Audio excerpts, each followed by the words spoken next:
Hello there, and welcome to the Sleepy History Channel. Tonight, we travel back to an ocean that covered most of the world. A warm, shallow, shoreless sea, drowsing under a sky no human eye would ever see, more than 500 million years before our time. Imagine the surface of that water, dim and silver, stretching away in every direction without an island to break it. And beneath it, a slow green twilight, where the first complex creatures drifted and settled and waited. There were no birds above it, no whales below it, no names for anything at all. There was only the long, patient breathing of the tide, and somewhere in that quiet, the beginning of a story that has never once stopped being told. This is the opening chapter of you, or at least of a kinship you carry without knowing it. The lineage of the cephalopods, the octopuses and their cousins, stretches back across 500 million years, and against that immense and unhurried span, all of recorded human history is barely a single heartbeat, a soft flutter near the very end. What does it mean, I wonder, to be alive in the cold dark, far from any sun? What does it mean to solve a puzzle with 8 slow arms, each one half a mind of its own? What would it feel like to change color in the space of a single breath, to vanish into stone and weed and shadow simply by wishing it so? We will drift toward these questions tonight, gently, the way the tide drifts toward a shore it is in no hurry to reach. If you enjoy these gentle journeys, I invite you to like, subscribe, or share a thought below. It helps others find their way here too, one sleepy soul at a time. But for now, simply settle in. Let your shoulders soften and your breathing slow, and let the warm, dark water of that ancient sea close gently over you. We begin in the Cambrian, in a sea so old it has no echo in any memory but the stones. The light here is thin and green, filtering down through water that has never known a storm of the kind we would recognize, and the sea floor below is a strange garden of soft and tentative life. Creatures testing for the very first time what a body might become. And there, just below the silver surface, something is moving. It is small and soft and almost nothing at all, and yet it drifts with the faintest flicker of intention. The first hint of a hunter, the first quiet spark of the long lineage we have come to follow. Watch it now as it slips into the green, and let us follow softly behind. There is no hurry here. There never was.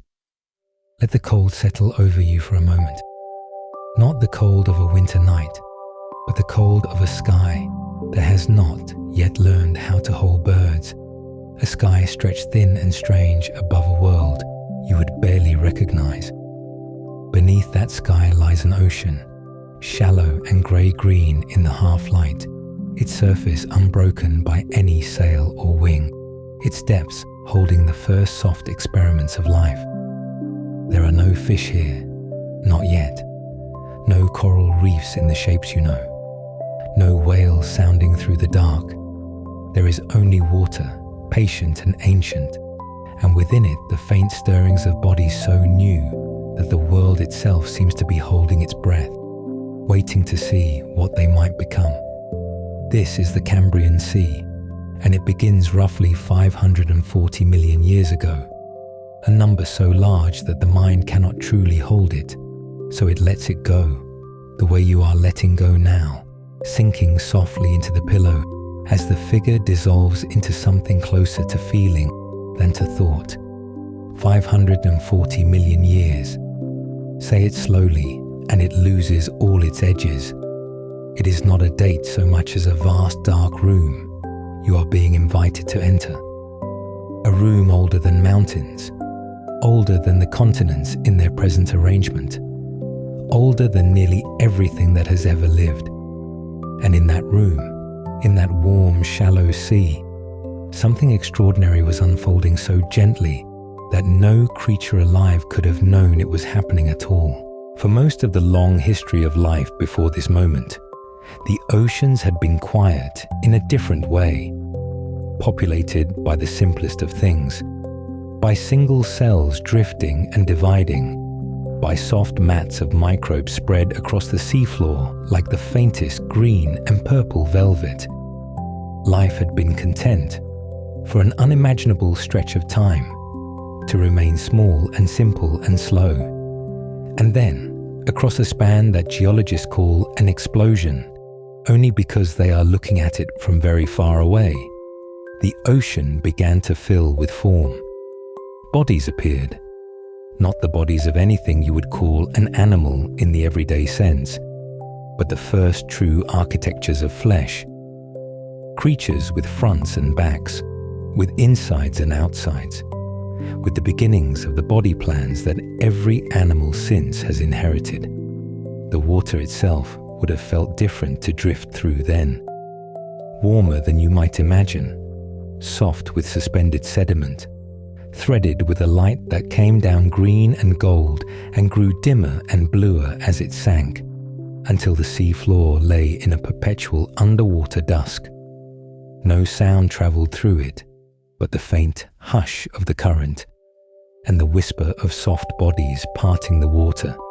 It was a silence without loneliness, a silence simply waiting to be filled.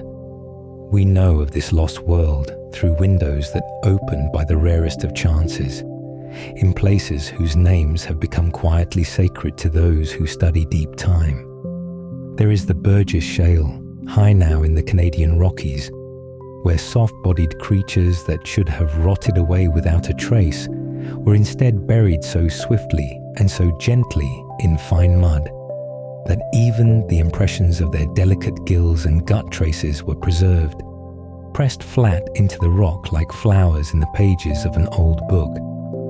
A submarine slope had given way, you see, and a slow cloud of fine grey mud had slipped down into deeper, stiller water, carrying with it whole living communities and laying them to rest before decay could even begin its work. And there is the Chengjiang fossil bed in what is now southern China, older still, where the same miracle of preservation captured an entire community of early animals in exquisite detail. Not just their shells and hard parts, but the very softness of them, the things that almost never survive, the trace of an eye, the fan of a feeding limb, the faint shadow where a gut had once been full. Imagine the patience of that stone.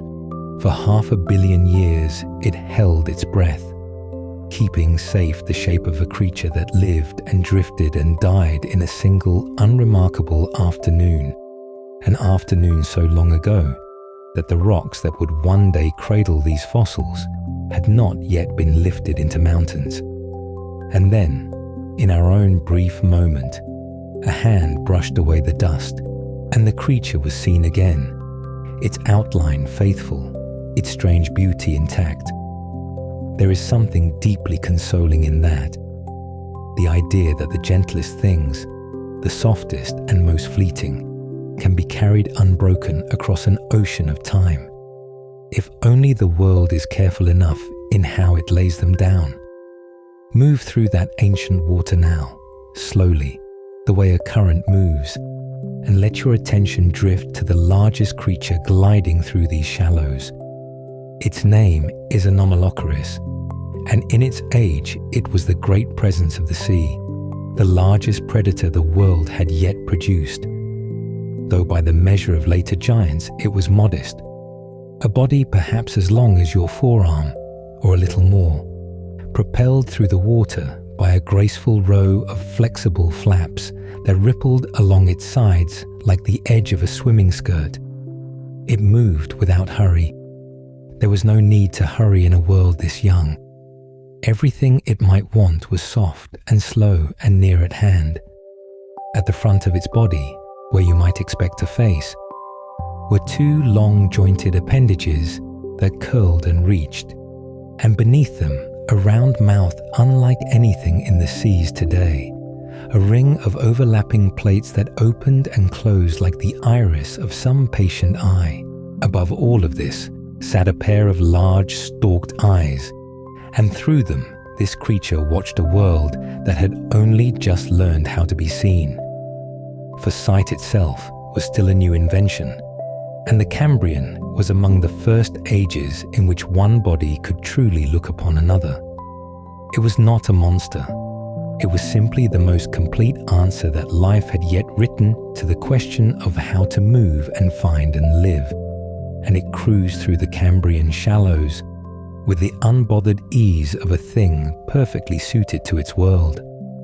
Picture it passing above you in the dim green light, its flaps undulating in slow waves, casting a soft moving shadow across the microbial mats below, and then gliding on, indifferent and serene, into the haze of distance. Feel how unhurried that is. Feel how the whole sea seems to move at the pace of breath. And among the great quiet revolutions taking place in this water, perhaps the quietest and the most consequential was one you would never have noticed at all: the slow settling of a single plan of the body, the plan called bilateral symmetry. It sounds like a cold and technical thing, but it is in truth one of the most intimate facts of your own existence. To be bilateral is to have a head and a tail, a left and a right, a front that goes forward into the world and a back that follows. It is to have one half of the body mirror the other across a single line. Before this, much of life had been radial, arranged like a flower or wheel around a center, facing every direction and therefore no direction in particular. But here, in the Cambrian, the long experiment of the mirrored body took hold and flourished, and with it came something new under that strange sky. The idea of a direction, of a forward, of a creature that has a way it is going and a way it has been. With a forward came so much else, quietly folded inside it. A front end that met the world first, and so a gathering of senses there, the slow beginning of a head, and behind it a body that followed where the senses led. To have two matched sides is to be able to swim in a straight and certain line, to turn with intention, to go somewhere on purpose rather than drift. So much of what it means to be an animal was hidden inside that simple mirrored shape, waiting. Down among the mats and the sediment, far from the gliding shadow of the great swimmer, were creatures smaller and humbler than almost any other, and yet it is to these that your own story bends most closely. They were small and soft, some no larger than a grain of rice, slug-like and unassuming, grazing across the microbial films that carpeted the sea floor. Some bore a low covering of tiny mineralized scales or spines along their backs, the very first faint hint of the hardness that their descendants would one day raise into shells. They asked nothing of the world but a quiet meal and a quiet place to find it, rasping gently at the velvet mats with rows of minute teeth, moving on the slow muscular foot that their kind would carry through every age to come. These were among the early ancestors of the mollusks, the vast and gentle lineage that would one day include the snail in the garden, the clam buried in the tideline sand, and, by a road so long and so winding that it almost defies belief, the great soft-bodied cephalopods, the nautilus and the cuttlefish and the octopus, whose half-billion-year story has drawn you here tonight. There was nothing in those small grazing bodies to announce what was coming, no glimmer of the intelligence that lay so many ages ahead, only a quiet, patient way of living, a willingness to graze and grow and pass life onward. One soft generation folding into the next across spans of time that make even the mountains seem young.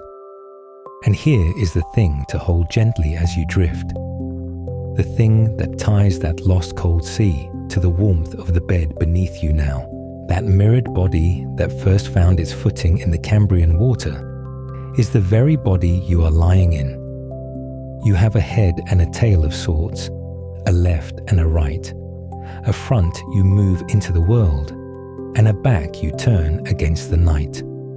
The plan that was being quietly written into the soft creatures of that ancient ocean is the same plan you inherited without ever asking for it, carried down through an unbroken chain of living things, parent to child, body to body, across 540 million years until it arrived, intact and breathing, as you. When you close your eyes tonight, the symmetry of your own resting form is a kind of fossil too, not pressed into stone, but written into flesh, a faithful echo of a shape first tried out in a sea no human eye would ever see. You are, in the most literal and tender sense, a continuation of that first soft experiment. The Cambrian did not vanish.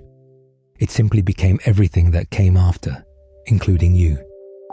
So let the great swimmer glide on into its haze, and let the small grazers feed in peace upon their mats of velvet light, and let that ancient ocean hold its first soft experiments as gently as the dark is holding you. There is so much more of this story still ahead, so many shapes and inventions waiting in the deeper reaches of time, and there is no need to reach for any of them now. The shell has not yet been invented. The spiral has not yet learned to turn. For this one long breath, the sea is simply young and soft and patient, and so are you, drifting in the warm shallows of a world that has all the time in the world to become.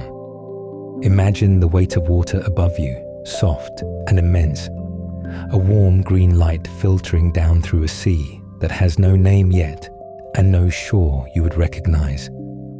The water is mild, almost tepid, the temperature of a long bath. For in this far-off age there is no ice anywhere upon the world, not at the poles, not on any mountain, not in any hidden valley. The whole ocean is a single warm room, shallow over wide drowned continents, and the light reaches far down into it. And in that light something new is beginning to take shape, slowly, patiently, over spans of time so long that the word slow hardly holds them. We have drifted here from an older sea floor, from the first soft experiments of bodies learning to sense and to move. And now we arrive at a quieter marvel, one of the great inventions of all living things, the shell. It does not announce itself. There is no moment you could point to and say, here, on this day, the shell was born. Instead, there is only a gradual thickening, a slow gathering, as certain small soft creatures begin to draw something hard out of the water around them. The sea, you see, is full of dissolved stone. Calcium and carbonate drift unseen through every mouthful of water, invisible, patient, waiting. Each drop that moves past the creature's skin carries a faint cargo of mineral, far too fine to see, far too slight to feel, and yet endlessly, inexhaustibly present, a quiet richness dissolved into the whole body of the ocean. And life learns, across uncountable generations, to gather these molecules one by one and lay them down in delicate ordered layers, building a wall of mineral around the tender body within. It is the slowest kind of masonry, a single creature coaxing stone out of water atom by atom, weaving a hard and lasting thing from the soft, formless sea. Calcium carbonate, the same patient stone that will one day become chalk and limestone and the white cliffs of distant coastline, is drawn living from the sea and shaped into armor, into architecture, into a home that grows as its maker grows. There is something almost tender in it, this gathering of stone from water, this turning of the ocean's faint mineral breath into a shelter that will hold its shape long after the soft body has gone. The shell forms in fine bands, layer upon translucent layer, each one laid down in its season, so that the wall thickens like the rings of a slow tree, a quiet record of a life written in mineral. Think for a moment of what this means. Here in the warm dark of the water, a creature that was once entirely soft, entirely vulnerable, a morsel for anything with a mouth, learns to wrap itself in stone of its own making. It is a kind of quiet defiance, though there is nothing hurried in it, nothing frightened. It is simply the slow logic of living things finding their way toward persistence. And the shell, once invented, does not stay still. It begins to do something far more wonderful than merely guard. It begins to lift. For within these early shelled creatures, the ancestors of the great cephalopods, a remarkable thing takes form. As the animal grows, it builds its shell forward, adding new living space at the open end, and seals off the older chambers behind it, the rooms it has outgrown.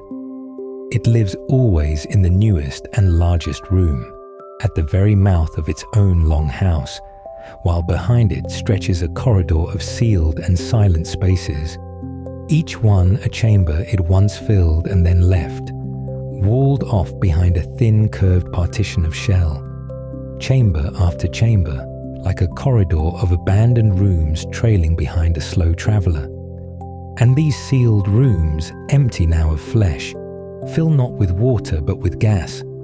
They become tiny vessels of buoyancy, a string of little floats woven into the very body of the shell. Each emptied chamber holds its small breath of gas, and together they lighten the whole creature, lifting the heavy mineral wall until it weighs as little as the water it hangs in. And running through all of them, threading every sealed chamber like a single fine cord strung through a row of beads, is a delicate tube of living tissue. This is the siphuncle, one of the most elegant instruments life has ever devised. It runs the whole length of the shell, passing through a small opening in every wall, a living thread connecting the newest room to the very oldest, keeping all those abandoned chambers within the animal's slow and patient control. Through this slender thread, the animal can draw fluid out of its old chambers and let gas seep in, or pull fluid back, adjusting, balancing, tuning itself against the pull of the deep. It works without haste, by the soft chemistry of salt and water, drawing the liquid out a little at a time so that gas may gather in its place, and the whole great shell grows imperceptibly lighter or heavier at the creature's quiet wish. With the siphuncle, the cephalopod gains something its soft ancestors never knew: mastery of the water column.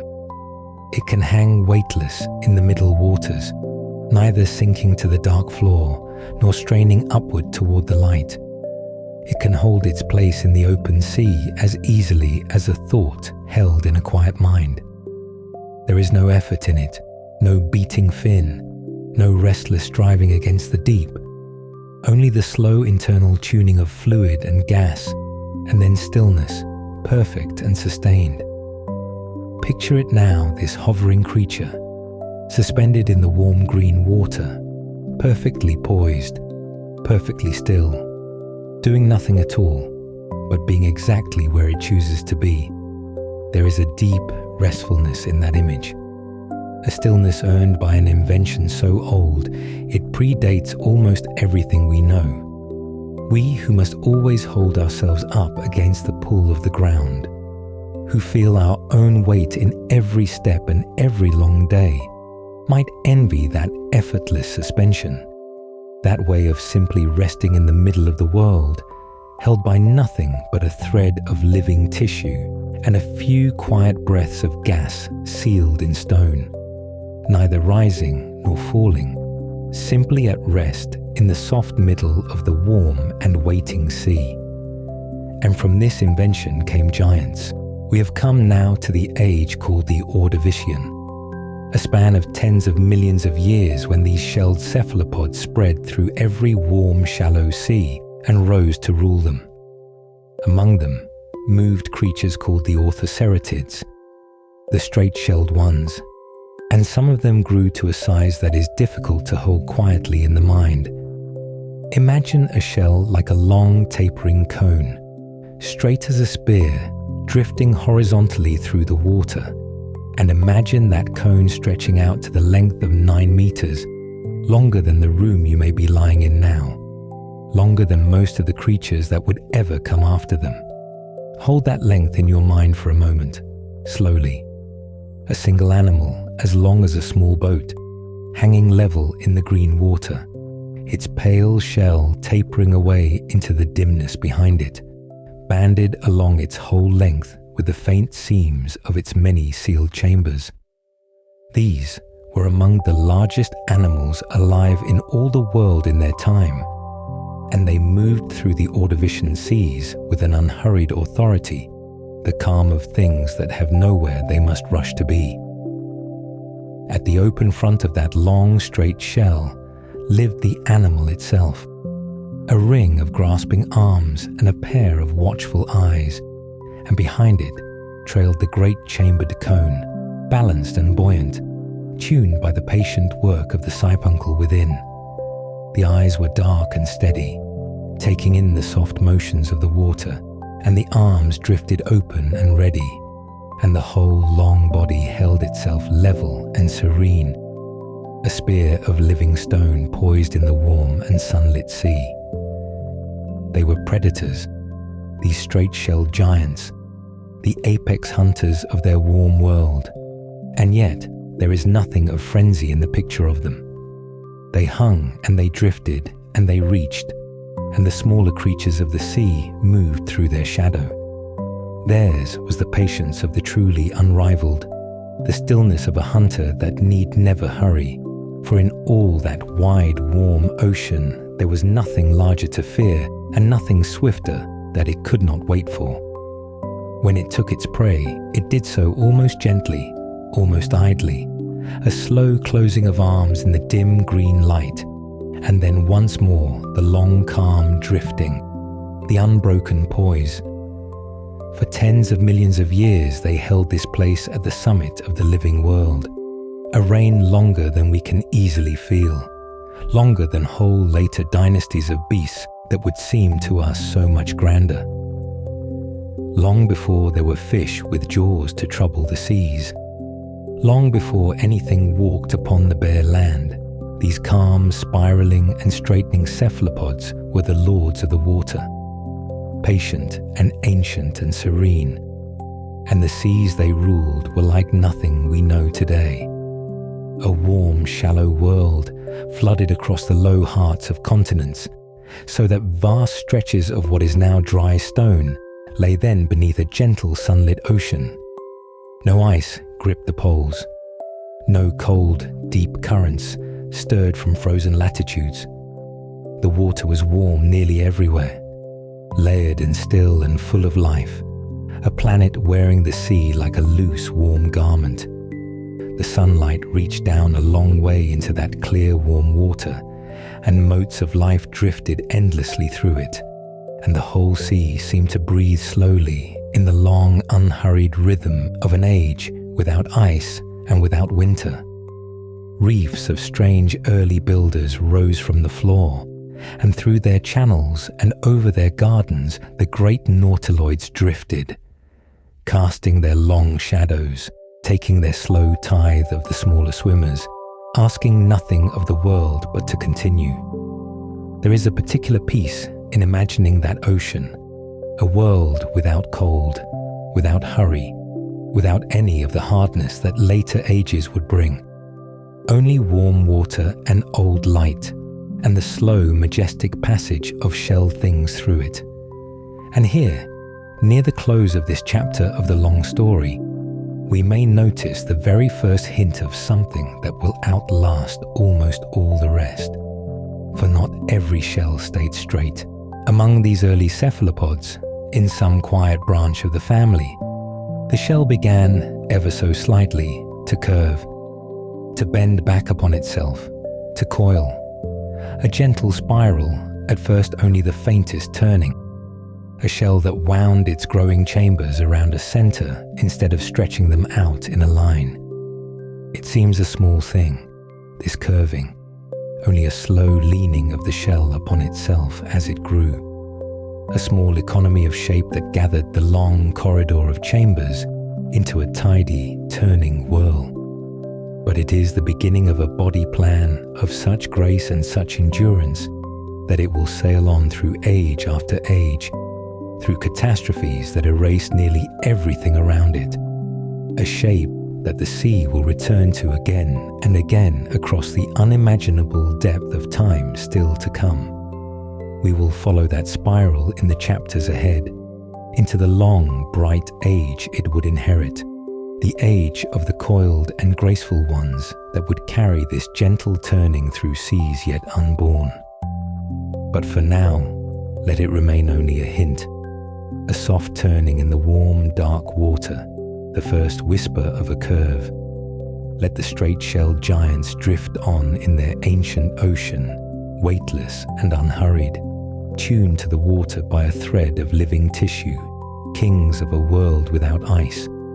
And let yourself drift a little with them now, here in the warm green light, where stone is drawn gently from the sea and shaped, over ages beyond counting, into something that floats and rests and endures. Somewhere in the soft sediment of an ancient sea floor, a coiled shell rests on its side, its spiral curve catching the last of a fading light that filtered down through fathoms of quiet water. And if you could lie beside it now, in that hush, you would feel how completely it belonged to the sea that held it.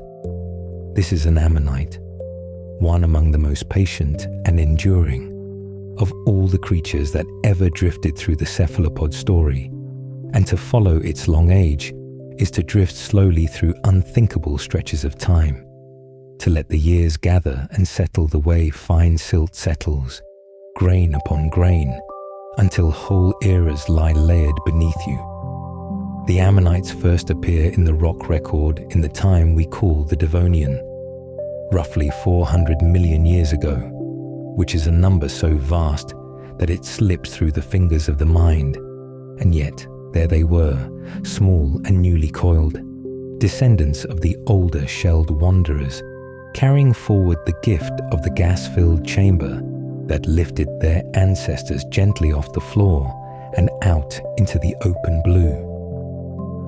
They came of an old and storied lineage, these new coiled ones, born of the straight and curving shelled hunters that had ruled the earlier seas, and in their first appearing they were modest things, their spirals small and simply ribbed, drifting along the floors of seas that washed over coral reefs already ancient when the first ammonite turned in the current.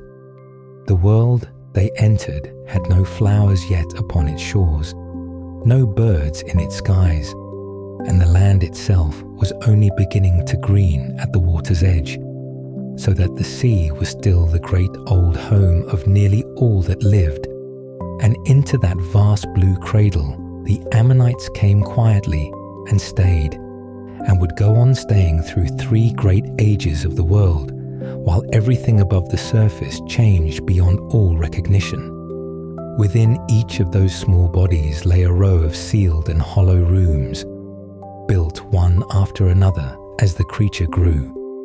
And each room, when its living tenant moved onward, was left filled with a whisper of gas and fluid, so that the whole coiled shell hung balanced in the water, neither rising nor falling, poised as softly as a held breath, to carry your own weightless house wherever the current wandered, to drift through the blue with no effort and no hurry, building room by quiet room the spiral of your own long life, is a way of being in the world so gentle that the mind can rest simply in the thought of it.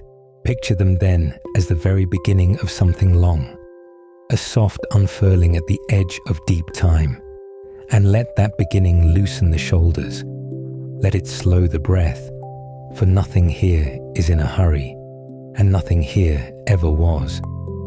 What makes the ammonites so quietly wondrous is the sheer abundance of forms their shells came to take, as though the sea spent hundreds of millions of years patiently turning a single idea over and over in its hands. There were tight spirals wound close and neat, each whirl pressed snug against the last, smooth and certain as a thumbprint in clay.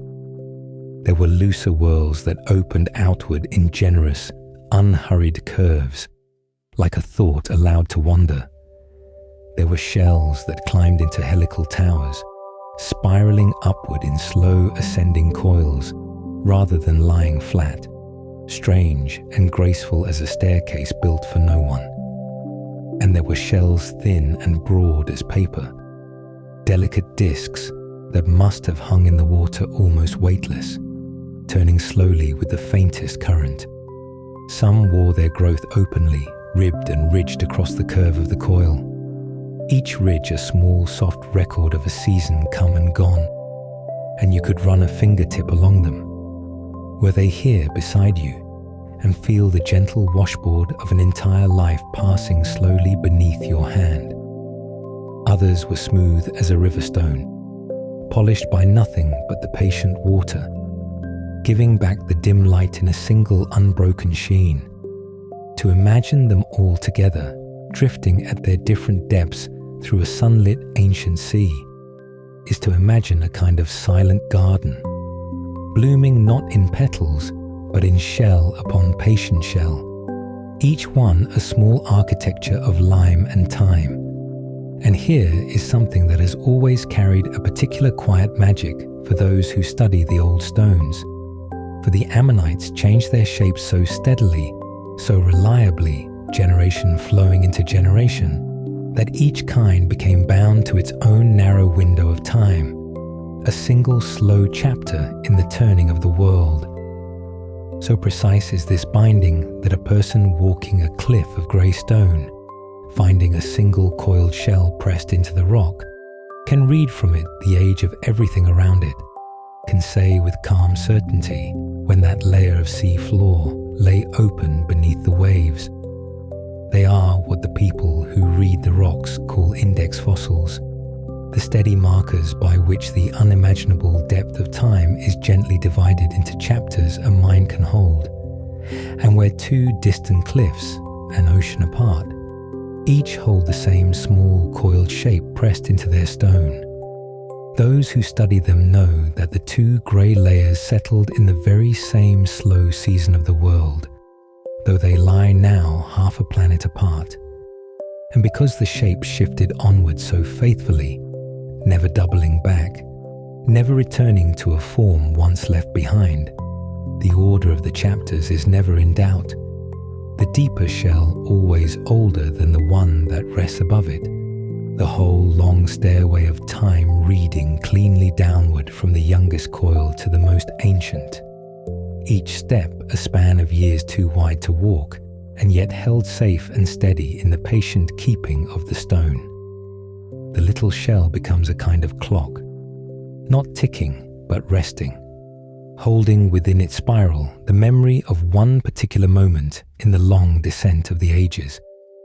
There is a tenderness in that, if you let yourself feel it, a sense that even the smallest forgotten life can become a marker by which we find our place in time, a quiet hand reaching up through the millions of years to say, here, this was when I was, and the sea was warm, and I was turning slowly in the light. We measure the ages by them, these patient sleepers, and they ask nothing of us in return but to be noticed. I think sometimes of the first person who ever lifted one of these coils from the dirt, long before anyone had names for the eras or numbers for the years, and turned it in their hands by firelight, and wondered, and felt without quite knowing why, that they were holding something older and quieter than themselves, and were comforted by it. That wondering is a very old and gentle inheritance, and you hold a little of it now, lying here in the soft dark, turning the same slow shape over in the quiet of your own mind. Now let the mind drift forward, down through the layered eras, to one of the great stillnesses the Earth has known, the long, quiet ending that closed the age we call the Permian. It came slowly in the reckoning of the world, a dimming and a settling, and when it had passed, the warm seas had grown sparse and silent, and very nearly all the life that swam and drifted and clung to the ancient floor had slipped away into the rock. Roughly 96 of every 100 kinds of sea creature gone, folded gently into stillness. It is the deepest hush the living world has ever fallen into, and it is hard to hold a number so large in the soft evening of the mind. So do not try to grasp it. Only let it pass over you like the slow shadow of a cloud crossing a field. For in that vast and quiet dying, against all the long odds of it, a thin thread of ammonites held on. A few coiled survivors drifted through the emptied seas, small and persistent, carrying the old pattern forward through the narrowest of doorways. And from that slender remnant, the whole of their later splendor would one day unfold. There is a deep and gentle comfort in that thought.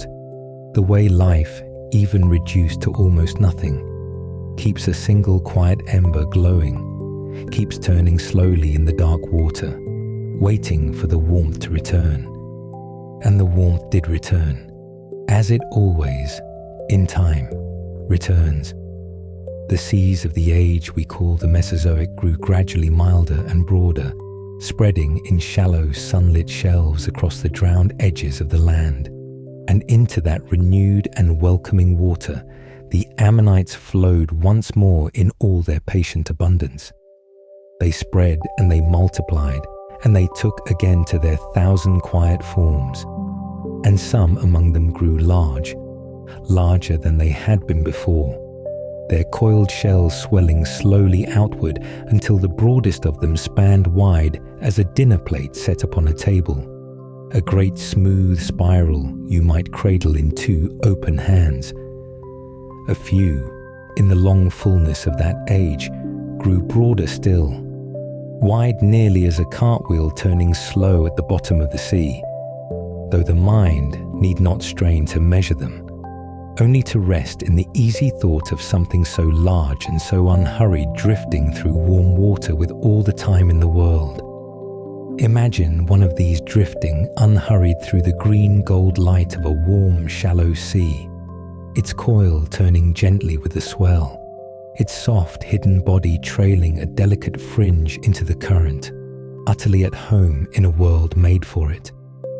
This was their long, high summer, an age of ease and plenty stretching across more time than the waking mind can comfortably walk. And through all of it, they drifted and they grew and they turned, slow and serene, beneath the moving surface of the sea. And so we come, softly, to the close of that long age, not as a rupture, but as a settling, a last slow descent into quiet.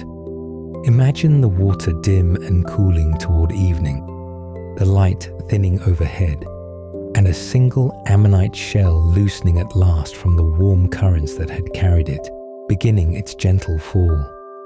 Picture it sinking unhurried through the still dark column of the sea, turning very slowly as it goes, its spiral catching the faintest grey glimmer one final time, down and down through the silence, until it comes to rest in the soft grey mud of the floor. 66 million years ago, at the closing of the age we call the Cretaceous, around it, the great long chapter of the ammonites is drawing softly to its end. 330 million years of coiled and patient life folding gently down into the sediment, into the rock, into the keeping of the deep.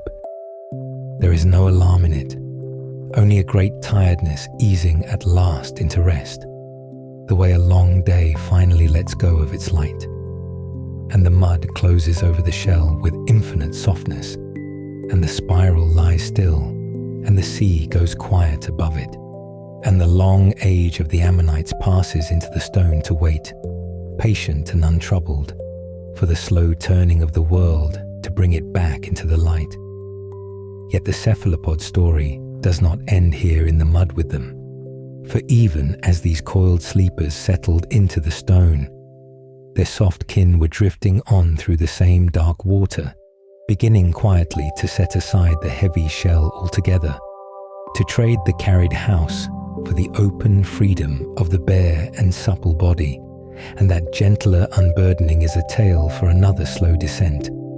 Let your own breath slow to the rhythm of that settling, that endless gentle sinking into rest, and let the spiral carry you down softly into the deep calm waiting below. There is no shore to reach tonight, no task that waits, only the long warm water and the slow descent of an old and gentle shell, drifting down through the ages into the dark and the quiet, and the rest that has always, in the end, been waiting there for all of us. Sleep now, and let the spiral turn, slow and patient, in the deep. Let the weight of the world settle out of your shoulders for a moment, and imagine the slow give of water against a soft, unhurried body, the way the ocean holds you without ever once asking you to hold yourself rigid. There is a kind of creature that learned, across an almost unthinkable span of time, to let go of its armor entirely, to trade the hard certainty of a shell for the quiet freedom of a body that can pour itself through any gap, fold around any stone, become almost nothing at all, and then become itself again. To drift toward that idea is to drift toward something very old and very gentle, a turning point in the deep history of the cephalopods, when a lineage that had spent hundreds of millions of years building beautiful coiled fortresses around itself began slowly and without urgency to set those fortresses down and walk softly into the dark. We have followed the shelled ones through their long ages, the chambered ones who filled their spiraled rooms with gas and floated like lanterns through ancient seas, the ammonites whose ribbed and sculptured coils settled at last into stone. But the cephalopod story did not end when the great coiled shells grew quiet. Somewhere along the way, in a branch of the family that would come to be called the coleoids, the squids and the cuttlefish and the octopuses, the relationship between an animal and its shell began to change in a way that would reshape everything that came after. Around 240 million years ago, in the warming seas of a world recovering from one of the deepest stillnesses life has ever known, this soft-bodied branch began to find its own quiet path, diverging from the heavily armored ancestors that had carried the cephalopod name through the older chapters of the sea. Picture, if you will, that recovering ocean. The end of the Permian had been the great hush, the closing of an enormous chapter, when the seas grew sparse and many of their old citizens fell silent. It was the deepest quieting life had ever passed through, a long withdrawal in which warm and crowded waters thinned into something hushed and waiting, and the recovery from it did not come in a rush, but in the patient manner of all deep time, a slow returning warmth, a gradual refilling of the empty places. Across the long, slow dawn of the Triassic, the water began to fill again. Reefs found new builders. The rock and rubble of the seafloor offered countless small hollows and ledges and shadowed crevices, and ecological niches that had stood empty for ages waited like unlit rooms for something to move into them. Into that opening world, the soft cephalopods came, and the very things that might once have seemed like weaknesses, the lack of a thick, protective coil, the vulnerability of bare flesh, became instead the beginning of a wholly different way of living. It is a tender thing to consider that out of the greatest emptiness the sea had ever known came the conditions for the softest and most inventive of its creatures to begin, that the long stillness made room, and into that room something supple and curious quietly unfolded. This is the moment of the coleoid divergence, the gentle parting of ways from which the modern soft cephalopods all descend. Down one branch went the squids, swift and slender. Down another the cuttlefish, broad and hovering. And down a third the octopuses, who would travel furthest of all into softness. 3 lineages, 3 answers to the same old question of how to live without the heavy certainty of a coiled wall, all of them leaning away from armor and towards something lighter and quicker and more alive. Consider what a shell truly is in the long arithmetic of a life. It is safety, yes, a wall between the soft inside and the hungry outside. But it is also weight and rigidity and a shape that cannot change. A creature housed in a coiled fortress is forever the size and form of that fortress, forever carrying it, forever limited to the spaces it can fit.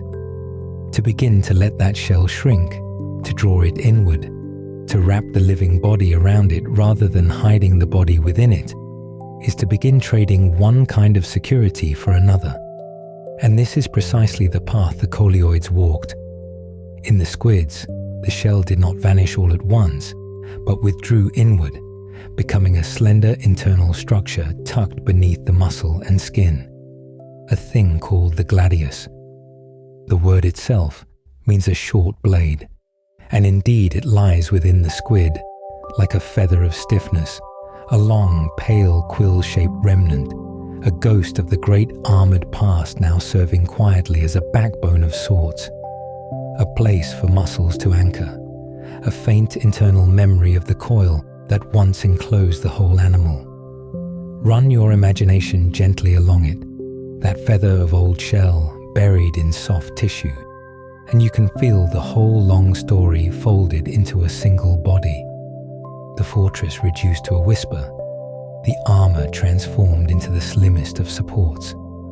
It is shaped fittingly, a little like a feather or a long, thin pen, a stiffening spine of what was once a heavy house, now light enough to be carried without thought, strong enough to give the swimming muscles something to pull against as the squid jets through open water. A squid does not row or paddle so much as breathe itself forward, drawing water gently into the soft sheath of its body, and then pressing it out through a narrow funnel in a single smooth pulse, so that the whole animal slips backward through the dark in a long, quiet glide, and the slender blade within keeps that supple body from buckling against its own swiftness.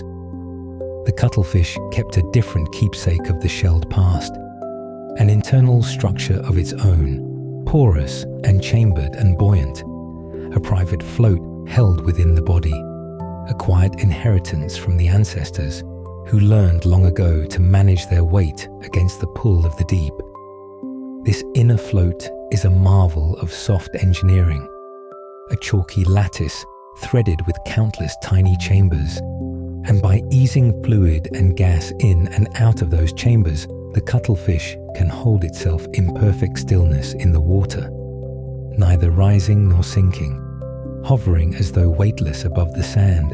The chambered shell of the old floating ones did not disappear here so much as it slipped quietly inside, becoming a hidden ballast, a memory of buoyancy folded into living flesh.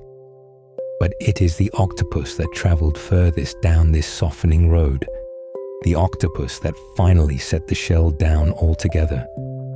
In the body of an octopus, there is no gladius, no internal float, no hard remnant at all to speak of, nothing but the firm, small beak with which it feeds. The rest is muscle and skin and the warm machinery of a soft life, a body with no fixed shape, infinitely flexible, able to flow through an opening barely larger than its own eye, to compress itself into a crevice in the rock, to become for a moment almost liquid and then gather itself whole again on the far side. There is no bone in it anywhere, no plate, no shell, nothing rigid to catch against the edges of the world. And so, the octopus can pour itself through a gap the width of a coin, can fold its whole self into a shadowed hollow no larger than a clenched hand, can spill across the seafloor like dark water finding its level. To carry no armor at all, to be all softness and no shell, is to live in a way that asks something profound in return. And here is the heart of the trade, the deep bargain at the center of this chapter of the sea. When you set down your fortress, you must find your safety elsewhere. The shelled ones answered the dangers of the ocean with patience and walls, waiting behind their coils for the threat to pass. The soft ones could not. Without armor, they had to answer danger with speed and with mind. And so, along this same softening path, the cephalopods began to grow swift and clever in ways their armored kin had never needed to be. The very vulnerability of a bare body became the pressure that shaped a quick and watchful intelligence, a readiness to move, to vanish, to think a way out of trouble rather than simply endure it. Speed became survival. Wit became survival. The soft body, defenseless in the old sense, was defended instead by a nimbleness of motion and a brightness of awareness that we will come to know more fully as this long night unfolds. For now, it is enough to feel the shape of the bargain, the way one kind of strength was set aside so that another, stranger and more wonderful, could grow. There is a quiet lesson folded into that exchange, the way every freedom is purchased with some surrender, the way the open road requires that you first lay down the weight you have carried. And the soft cephalopods seem almost to have understood this, trading the long safety of stone for the longer adventure of being able to move and feel and answer the world freshly.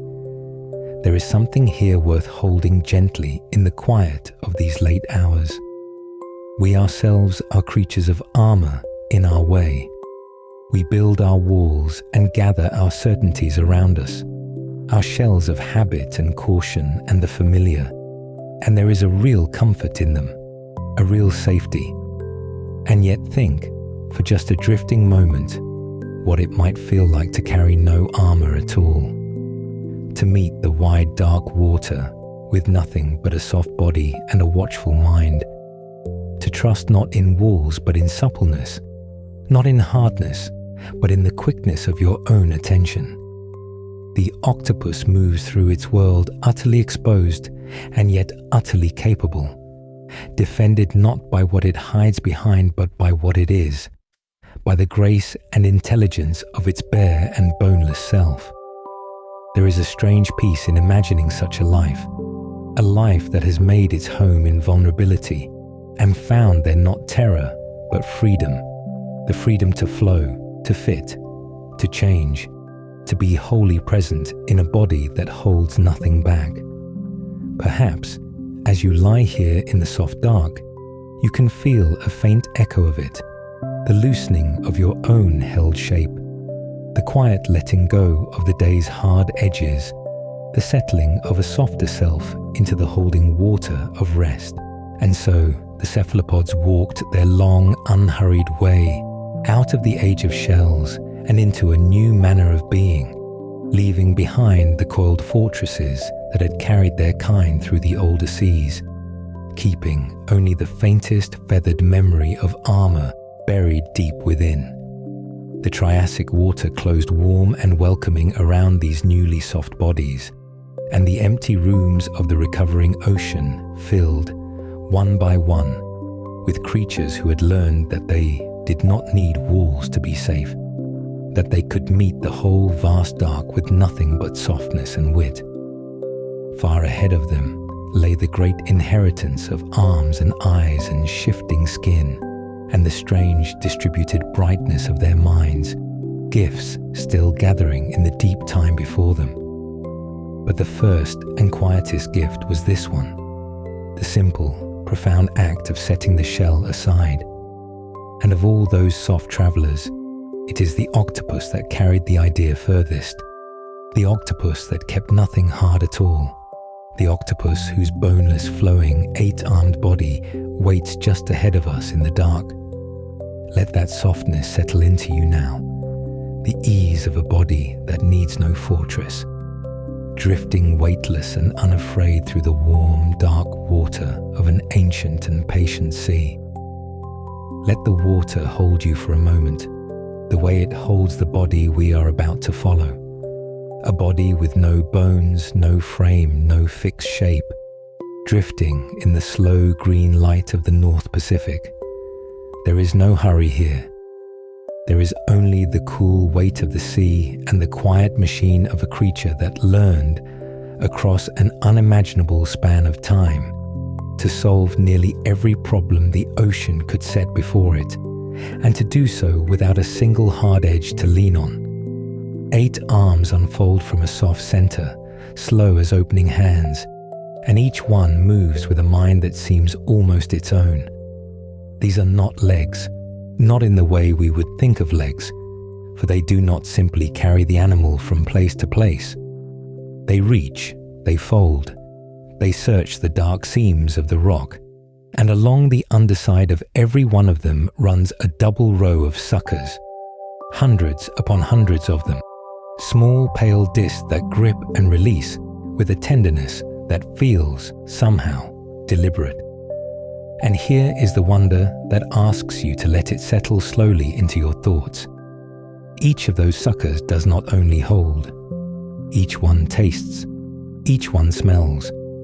When an arm slides across a stone, the octopus is not merely touching the stone. It is reading it, drinking in the faint chemistry of everything the surface carries, the salt and the slick and the lingering trace of whatever passed by hours before. To run a single arm along the seafloor is, for this creature, to taste the whole length of the world it crosses, the way you might trail your fingers through cool grass and feel all at once the green of it. Imagine that for a moment, here in the dark, on the edge of sleep, a body that touches and tastes in the same gentle gesture, that knows the floor of the sea the way we know the inside of a remembered room. The arms move with a patience that has nothing to prove. One curls back upon itself, exploring a crack in the basalt. Another lies loose and trailing, swaying with the slight pulse of the water. A third tests the rim of a crevice, sucker by sucker, learning its shape in the dark without the help of light. There is no clumsiness in it, no wasted motion. The whole of the animal seems to breathe through its arms, each one a slow and separate thought, and yet all of them belonging to the same soft and centered calm. And consider how many of them there are to keep account of, those suckers running in their patient rows. More than 2,000 of them spread across the 8 arms of a grown animal, each a small mouth of touch, each able to bend and cup and turn a fragment of the world this way and that. A single arm can wrap a stone and feel its weight while it tastes the weed upon it, can hold a thing fast at the tip while the rest of its length goes on searching elsewhere, so that one limb alone seems to do the work of several quieter hands. Nothing about this is hurried, and nothing about it is idle. And each sucker grips and lets go on its own quiet account, holding its small portion of the world without waiting to be told, so that the searching of one tip and the resting of another go on at the very same time, the whole reach of an arm alive with small separate decisions. It is the slow, sure industry of a body that has made every part of itself into an instrument of gentle knowing. At the heart of all this softness, hidden where the 8 arms gather and meet, there waits the one hard thing the octopus carries. It is the beak, small, curved, the color of dark horn, tucked away at the very center of the body like a secret kept close. In a creature that is otherwise entirely yielding, entirely able to pour itself through a gap no wider than its own eye, this single firm structure is the only part that will not bend, and it is strong. Strong enough to part the armor of a crab, to work patiently at the shell of a clam until the seam gives way, to open the locked doors of the sea's most stubborn small fortresses. Picture the patience of it. An arm bringing a crab close to that hidden center, the suckers turning the hard little fortress over and over, and then the quiet certain work of the beak finding the weak place in the shell and pressing until the armor parts. There is no violence in the image, only the unhurried competence of a thing that has done this 10,000 times and is in no rush to be finished. There is something quietly moving in that arrangement. A body almost wholly soft, carrying at its core just one point of hardness, and only as much as it truly needs. Nothing is given to display. Everything is given to purpose, and the purpose is to live slowly and well in a world of stone and shell. Now feel the way this creature moves when it chooses to leave the rock and travel. The soft bag of the body, the part we call the mantle, draws water gently inward, filling like a slow breath, and then, with an ease that looks almost like a sigh, it presses that water out through a narrow funnel, the siphon, a supple tube that can be aimed in any direction the animal pleases. The water leaves, and the octopus glides, backward, forward, upward toward the dim ceiling of the surface, or downward again into the deeper cold. It is a kind of quiet jet, a propulsion that needs no fins and no beating tail, only the rhythm of drawing in and letting go, drawing in and letting go, the same rhythm you might find in your own slow breathing now.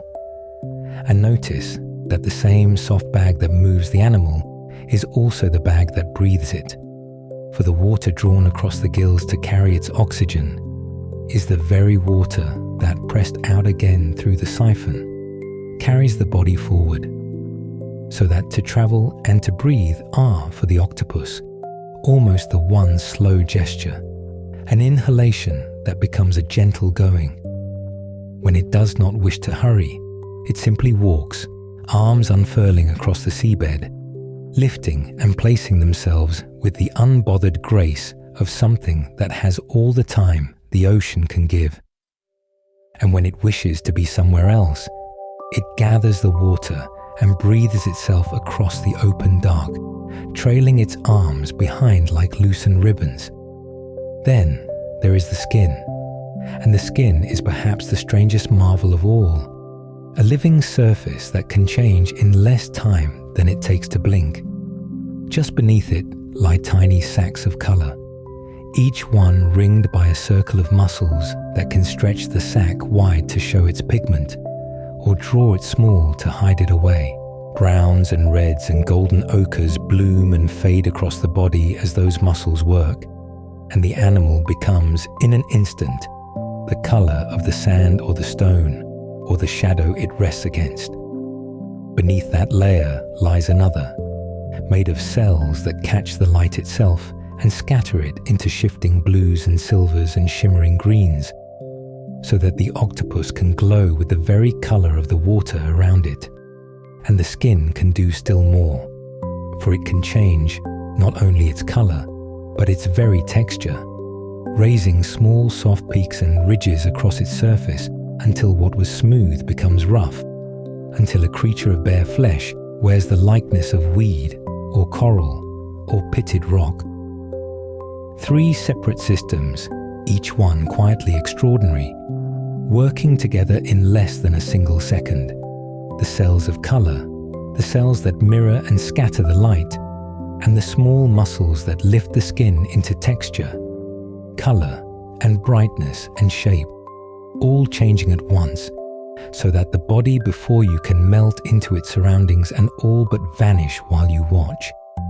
And the strangeness deepens when you remember what the octopus cannot do, for its eyes, for all their dark and watchful depth, very likely see no color at all, and yet the body matches the hues of the reef with an accuracy that seems impossible, painting itself in shades it may never truly perceive, reading the light some other way and answering it without thought. There is no other coat like it in all the wide catalogue of living things, and the octopus wears it without effort, the way you wear the warmth of your own skin.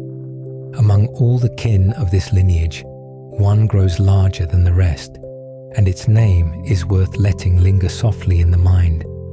Enteroctopus dofleini, the giant Pacific octopus, the largest of all the octopuses the sea has ever made.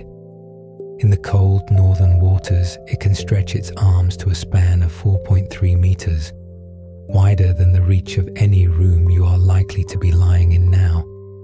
And yet, for all that size, it moves with the same unhurried softness as its smaller cousins, the same slow folding and unfolding, the same gentle reading of the world by touch and taste. To picture it is to feel the scale of the sea itself, a creature broad enough to wrap the width of a small boat, drifting without sound through water that has known almost no warmth, a vast, soft presence passing through the dark and leaving no wake behind. And imagine those great arms at their fullest reach, each one lined to its very tip with suckers the size of a saucer near the body and dwindling to the smallest pale points at the ends, every one of them still tasting, still smelling, still reading the cold rock. A body more than 4 meters wide that knows its whole world by touch and crosses it without a sound. It does not announce itself. It does not need to. It simply is, immense and quiet. One more patient thing the long ages of the ocean have shaped and set free in the deep. And now let the picture grow still. Somewhere in the North Pacific, in cold and steady water, this great soft body has come to rest. It has found a crevice in the rock, a narrow shelter in the basalt where the current cannot reach it, and it has folded itself inside. The 8 arms draw inward and lie loosely coiled, the suckers at ease, no longer searching, no longer tasting, simply resting against the cool stone. The skin has settled into the color of its hiding place, the muscles loosened, the pattern gone quiet. Only the slow filling and emptying of the mantle marks the passing of time. That soft, tidal breath, drawing water in and letting it go again, in and out, unhurried. And the eyes, wide, dark, unblinking, watch the open water beyond the mouth of the crevice, taking in the slow drift of particles in the dim light, the faint movement of the sea going about its endless business. Nothing is demanded of this moment. There is only the resting body and the watching gaze, and the cold, clean water moving past, and the deep stillness of a creature perfectly at home in the dark. Stay with that picture for a little while, the octopus folded and calm in its hollow of stone, watching the water go by, asking nothing of the night. And as you do, let one last quiet question drift in with the current and settle softly beside you. For behind those wide, dark eyes, behind the tasting arms and the vanishing skin, there is something doing the watching, something choosing where to reach and when to rest. Let its stillness become a little of your own, here in the quiet, as the deep ocean keeps its slow and patient vigil all around. Settle now into the soft green dark of the water, where the light from above has thinned to a memory and the cold presses gently on every surface, and let your attention drift down to a single octopus resting in the cleft of a stone. Watch one of its arms uncurl slow as smoke, reaching out across the rock to taste a crevice it cannot see. The arm moves as though it knows its own mind, because in a quiet and astonishing way, it does. Of all the strange gifts that the long unfolding of the cephalopod story has produced, none is stranger or more wonderful than this, that the thinking of an octopus does not live in one place, gathered behind the eyes, but is poured out through the whole of the body, scattered into the very limbs that touch the world. Roughly 2/3 of an octopus's neurons do not reside in the central brain at all. They live in the arms. Each of the 8 arms carries its own dense cord of nerve tissue, a ribbon of intelligence running its length, so that an arm can feel, decide, and act with a kind of local wisdom of its own, even when the central brain is occupied elsewhere. Picture the count of it more closely as you rest here in the cool. A creature with some 500 million nerve cells in all, and only 1/3 of them gathered in the place we would call its head, while the great remainder are sown the length of those 8 reaching limbs. More than 300 million small sparks of knowing strung out into the arms like lanterns along 8 dark roads. No single arm holds the whole of the mind, and yet none is merely a tool wielded from above.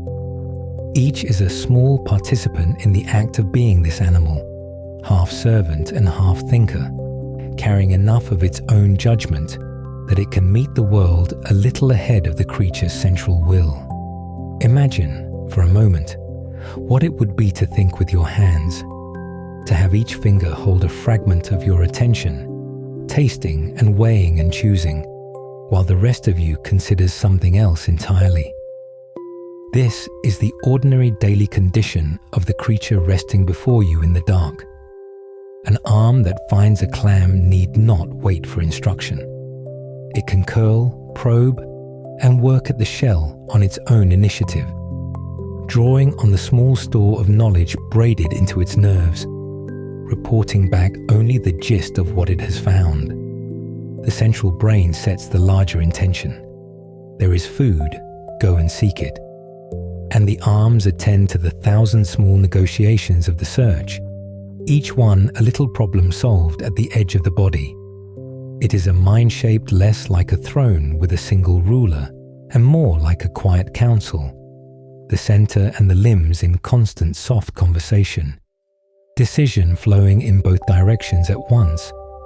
The arms can even taste what they touch, the sensitive skin of their suckers reading the chemistry of a surface the way our tongues read flavor, so that to reach into a crevice is already for the octopus to know something of what waits inside it before a single image has formed. To touch, for this creature, is halfway to understanding, and so its whole soft body becomes a single organ of attention. 8 roving questions sent out into the dark to gather the world a fragment at a time. And this distributed intelligence is no mere reflex, no simple machinery of grasping. In gentle experiments, carried out by patient watchers in laboratories lit low, octopuses have shown a capacity for learning that would not shame a much larger-brained animal. Given a jar sealed with a lid, with a morsel of crab visible within, an octopus will explore the smooth glass with its arms, feel along the rim, and in time learn to twist the lid free and reach the prize inside. Having learned the trick once, it remembers. The next jar yields more quickly than the first. Often, the lesson does not even need to be lived to be learned. Set one octopus to watch another at work upon such a puzzle, and the watcher, given its own turn, will often go more directly to the solution, as though it had borrowed the knowledge through the glass by attention alone. Learning by observation, that quiet and sophisticated art, we are accustomed to think the province of far more familiar minds. Set before a small maze, with a reward waiting at its end, an octopus can learn the turnings, holding the shape of the path in memory and following it again on later days. The route laid down somewhere within it and called up again unspoiled by the passing of time. There is a softness to this kind of knowing that is easy to miss. It is not the frantic trial of a creature flailing toward chance success. It is closer to study, a slow, attentive feeling out of how the world is put together, and a quiet keeping of what is learned. Perhaps the most touching observation of all has nothing to do with food or escape, and everything to do with something that looks remarkably like play. In aquariums, where giant Pacific octopuses are given the safety of a tank and the leisure of a life without predators, keepers have watched an octopus take a small object, a floating bottle, a hollow toy, and release it into the current of an inflow pipe, so that the water carries it away in a slow arc, only for the octopus to retrieve it and let it go again, and again, and again. There is no reward in this, no morsel earned, no danger escaped. There is only the doing of it, the gentle repetition of an act that seems to be its own quiet pleasure. The keepers tell of an animal that will return to such a game across many days, taking up the same object, sending it once more into the same patient current, the way a child will throw a ball against a wall, not to win anything, but only for the rhythm of the throwing and the catching. We are careful, and rightly so, with a word like play, reluctant to lay our own feelings too quickly upon a creature so unlike us. And yet, it is hard to watch that small repeated gesture, the object loosed and caught and loosed again in the drifting water, and not feel that here is a mind with room to spare. Attention enough, once the work of living is done, to spend a little of itself on nothing more than the turning of a small thing in the dark. There is more still, and it comes closest to us in the hours when the octopus, like you, gives itself over to rest. An octopus sleeps, folded into its den, arms gathered close. It grows still, and its body settles into the deep quiet of sleep.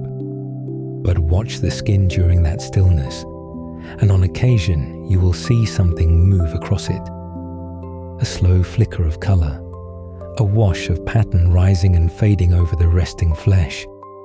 The very same shifting hues it wears when it is awake and changing its appearance to match the world. The body lies still, and yet across its surface the patterns come and go, as though some inner weather were passing through. These quiet flickers do not come at a random through the night, but seem to gather in brief spells, a stretch of stillness and then a sudden minute of color passing over the skin, before the calm returns. A rhythm not so unlike the way our own sleep deepens and then quickens into the moving country of our dreams. No one can say with certainty what these flickers mean, but it is difficult not to wonder, watching them, whether the sleeping octopus is in some manner turning over the day within itself, whether in the dim theatre of its rest, it is rehearsing the colours of a hunt, the mottled grey of a stone it once pressed against, the sudden blanch of an old alarm. We cannot follow it there. We can only watch the patterns drift across the sleeping skin and feel, very gently, the nearness of a private inner life entirely its own. And here lies the deepest wonder of all, the one that quietly overturns so much of what we might have assumed about minds and how they come to be. A mind this rich, this capable of learning and remembering, of solving and perhaps of playing and dreaming, did not arise in a long-lived creature with decades to grow wise. The octopus lives, for the most part, only 3 to 5 years. It is born, it learns the whole of its world, it masters the difficult art of being itself, and within the span of a few short seasons its life is complete. All of that intelligence, all of that subtle distributed knowing is kindled and spent in a handful of years. There is something almost unbearably tender in that, a mind of such depth carried in so brief a flame. No long inheritance of taught wisdom passes from the old to the young, for the parent is most often gone before the young begin their lives. Each octopus must discover the world afresh and alone, and does so, mastering in a few short seasons what it had no one to teach it. and consider how far back the path divides. The last common ancestor we share with the octopus was a simple creature drifting in ancient seas, long before there were eyes like ours or brains like ours. And from that humble fork, our two stories ran their separate ways across an unimaginable reach of time. We grew our intelligence one way slowly, along the line that led to backbones and warm blood, and the gathered brain behind a single face. The octopus grew its intelligence another way entirely, threading thought out into its arms, building awareness from a wholly different plan. And yet, here we both are, two creatures capable of curiosity, of learning, of something that might be wonder, arrived at the same far shore by roads that never once crossed. It tells us something quiet and profound about the nature of mind itself. Intelligence, it seems, is not a single story with one ending, not a lone summit toward which all life must climb by the same path. It is many stories. It can rise wherever the conditions allow, taking whatever shape the body it inhabits will permit, blooming in the deep and the dark as readily as in the bright air. There is more than one way to know the world.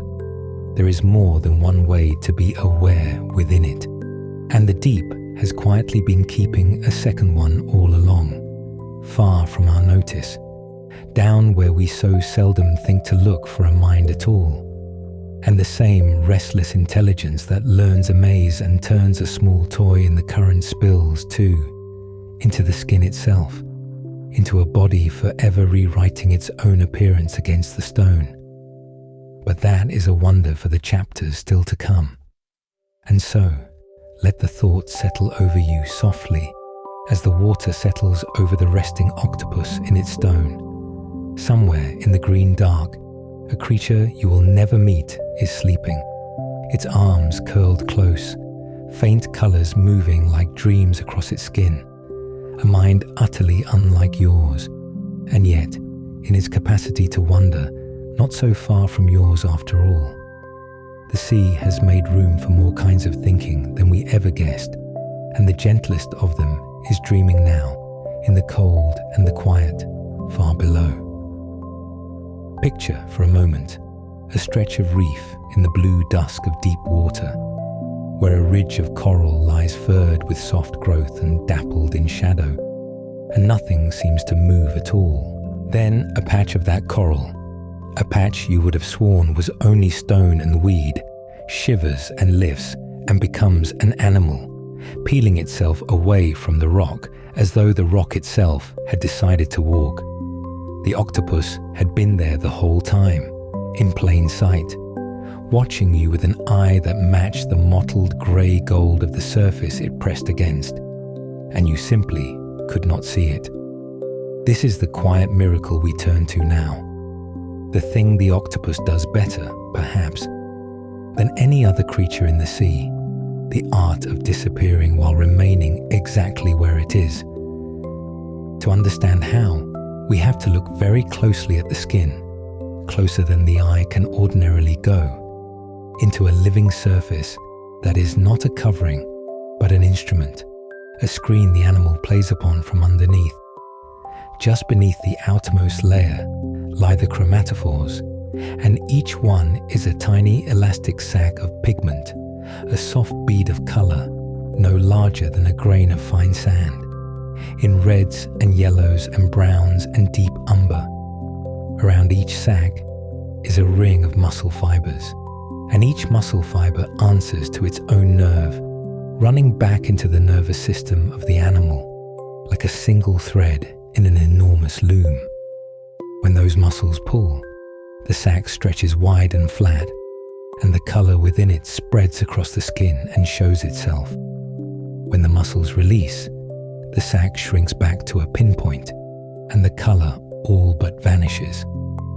Think of how much is gathered into one of these specks: a pouch of pigment, a collar of muscle, a nerve to wake it, the whole apparatus smaller than a seed. And then think that the animal carries not a few of these but millions, each one a separate small machine awaiting its own instruction. Multiply this by the millions of chromatophores scattered across the body, each one opening and closing under its own private command, and you begin to grasp the scale of what is happening on the surface of a resting octopus. A vast and silent choreography of expansion and retreat, faster than thought, finer than any brush. Beneath the chromatophores lie deeper layers still, plates and crystals and stacked reflecting cells that catch the light and throw back blues and greens and silvers the pigments alone could never make, bending the light and sorting it the way still water sorts the colors of the sky.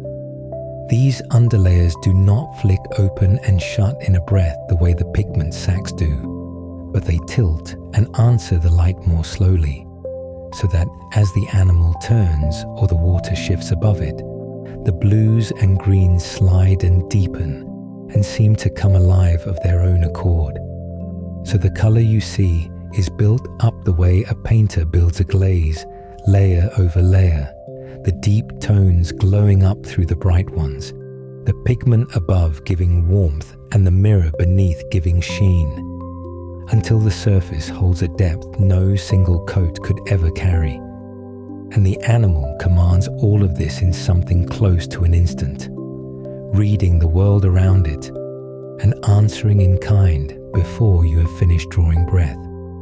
Yet color, astonishing as it is, would not be enough on its own, because a smooth colored surface laid against rough coral still betrays itself by its smoothness, catching the light too evenly, casting too clean a shadow. And so, the octopus does something stranger still. It changes the very texture of its skin. Across the surface lie small muscular knots called papillae, and the animal can raise them at will, pushing them up into ridges and spikes and soft branching fronds, so that skin, which was a moment ago as smooth as wet glass becomes, in seconds, as rough and broken as the rock it lies upon. It can raise a fringe along its arms to echo the waving of weed, or pucker its mantle into pebbled bumps to match a field of coral, matching not only the color of the world, but its grain, its roughness, the way the light breaks across it. It is one thing to paint yourself the color of stone. It is another thing entirely to become, briefly, the texture of stone as well, and the octopus does both at once, without hands to shape itself, working only from the inside. There is a creature in the warm, shallow waters of the tropics that takes this gift further than seems quite believable. The one we have come to call the mimic octopus, where most of its kin vanish by matching the background. This one disappears by becoming something else, something a hunter would rather not approach. It can draw its arms together and flatten its body and ripple along the seabed in the shape of a flatfish, swimming with the very motion a flatfish makes. It can splay its arms out stiff and banded and hang in the water in the likeness of a venomous lionfish, all warning stripes and outspread spines.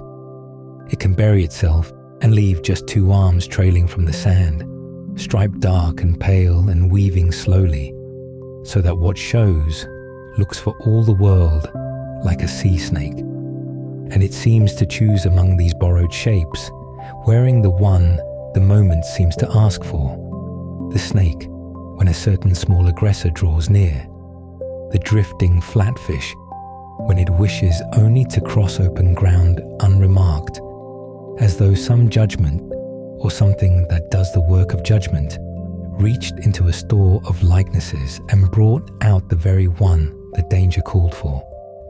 It is not that the animal knows what these other creatures are in the way that we would know them.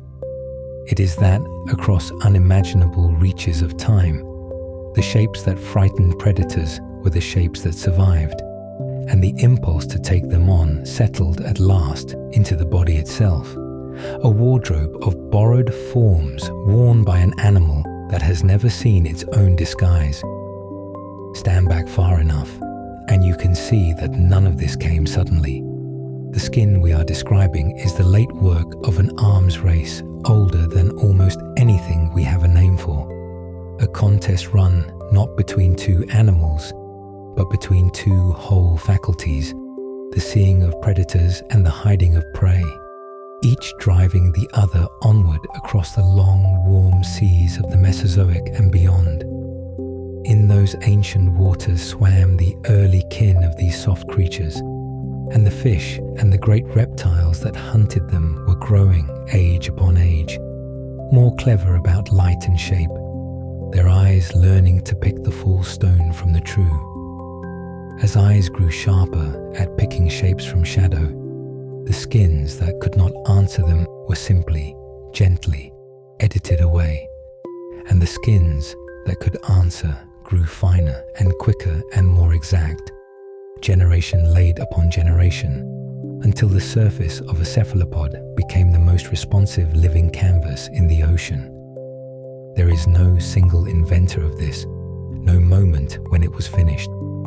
There is only the slow pressure of being seen, working upon soft bodies for 100 million years and more, until the answer to the eye became a creature that could rewrite itself faster than the eye could follow. We carry, somewhere in us, an old understanding of this same pressure, the wish to go unnoticed when something larger is near, the held breath, the stillness in the long grass, and to watch an octopus melt into the reef is to recognize, across an immense distance, a kin of that instinct made perfect. But the skin does not only hide, sometimes it speaks. There is a moment, if you should ever meet a giant Pacific octopus in the cold green water of the northern coasts, that those who have seen it never quite forget. Disturbed, alarmed, crowded too close, the animal will flush, in the space of a heartbeat, a deep and burning red across its whole great body, the pale calm of it gone in an instant, every chromatophore thrown wide at once. It is impossible to watch this and feel nothing, impossible not to read it as a declaration, though we cannot say for certain what it declares. Is it warning, a flag run up to say, keep away? I am larger and stranger than you supposed. Is it something nearer to what we would call feeling? A flush of alarm made visible on the outside of the body, the way a blush rises in our own faces, beyond our choosing. Perhaps, in a creature that wears its nerves so close beneath its skin, the line between a signal sent on purpose and a feeling that simply shows itself was never truly drawn, and the red that floods across it is at once a word, and the very thing the word would name. We do not know, and perhaps we are not equipped to know, but the question lingers, because the animal that flushes red is the same animal we have already seen think with its arms and watch with its careful eye. And it is hard to believe that so much color, thrown so suddenly, means nothing at all. And here we arrive at the strangest beauty of it. The ocean, for all its life, is a largely silent place, a world without voices in the way we understand voices, where so much that lives makes no sound and hears little. And into that silence, the octopus has brought a kind of speech that needs no sound at all, a broadcast made entirely of light and shade and texture, written across the skin for any eye that happens to be turned its way. It can say, I am not here, dissolving into stone and weed. It can say, I am dangerous, taking on the shape of things that sting.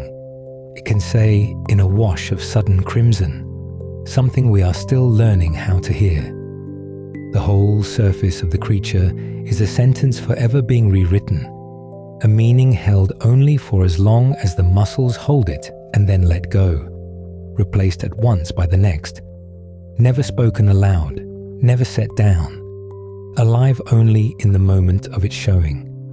And as we drift on from the skin and the shapes it wears, it is worth resting a moment on that thought, that somewhere in the dim water right now, on a reef we will never visit.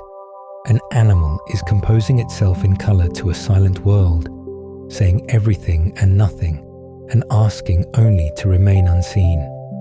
Let that image settle softly, the living skin speaking without a sound, as we turn together toward colder and deeper water still. Let the surface fall away behind you now, the bright noise of the upper water thinning to a memory, and feel yourself drift downward into a dimness that deepens by slow degrees until the last of the daylight surrenders and the sea closes overhead like a held breath. This is the deep, cold ocean of the North Pacific, one of the great basins of the world, a vault of water so vast and so old that the mind softens just trying to hold its edges. It is among the deepest of all the oceans, a basin whose floor sinks further from the sky than almost any other place on Earth. Somewhere far below you, the floor of this ocean drops away into trenches that fall toward nearly 11 kilometers beneath the waves. Gulfs so profound that if you could lower the tallest mountain into them, its summit would still lie hidden far under the surface, drowned and silent. Imagine sinking through a column of water taller than the highest peaks stacked one upon another, and still not reaching the bottom, still drifting in a darkness that goes on and on below you. There is no rush in a place like this. There has never been any rush. The water moves the way deep time moves, in long, slow turnings measured not in moments, but in centuries. And as you sink through it, you may feel your own breathing lengthen to match, each breath drawn out and unhurried, settling into the patient rhythm of the deep. Down here, the cold is constant and ancient. Near the seafloor, the temperature hovers somewhere close to 2 degrees above freezing, and it holds there year upon year, decade upon decade, scarcely wavering. The warmth and turmoil of the surface, the storms and the seasons, the shifting moods of sun and wind, none of it reaches this far. A thermometer left on the deep floor of the North Pacific would read very nearly the same in the depth of winter as in the height of summer, and very nearly the same this decade as the last, its needle resting almost perfectly still. A creature living on the deep floor of the North Pacific knows almost nothing of summer or winter. It knows only the long, even cold, the same today as it was when its distant ancestors settled here, the same as it will be long after. There is a strange comfort in that steadiness, a stillness so complete that it feels less like absence and more like rest. The ocean itself having learned over unimaginable spans simply to be. The pressure too grows with every meter of descent, a vast and silent weight settling over everything below. And yet the creatures who live here carry it as lightly as we carry the soft air, having never known any other burden, having been shaped through long ages to belong to exactly this depth and no other. And yet, even in this cold dark, life has found its quiet footholds, and some of them burn. For along certain seams in the sea floor, where the crust of the earth is thin and restless, the rock cracks open and warmth rises from below. These are the hydrothermal vents, fissures where seawater seeps down into the heated stone, gathers minerals from the deep, and returns transformed, billowing back into the cold ocean rich and laden, sometimes shimmering up in dark plumes that rise like smoke from chimneys built of the earth's own minerals. Around these vents, something remarkable unfolds. Whole communities of living things gather in the warmth, thriving in a world where sunlight has never reached and never will. Here, the ordinary order of life is gently turned over.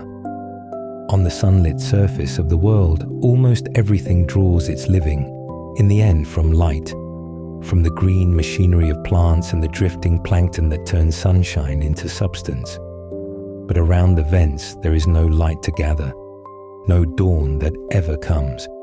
no green leaf that has ever unfurled.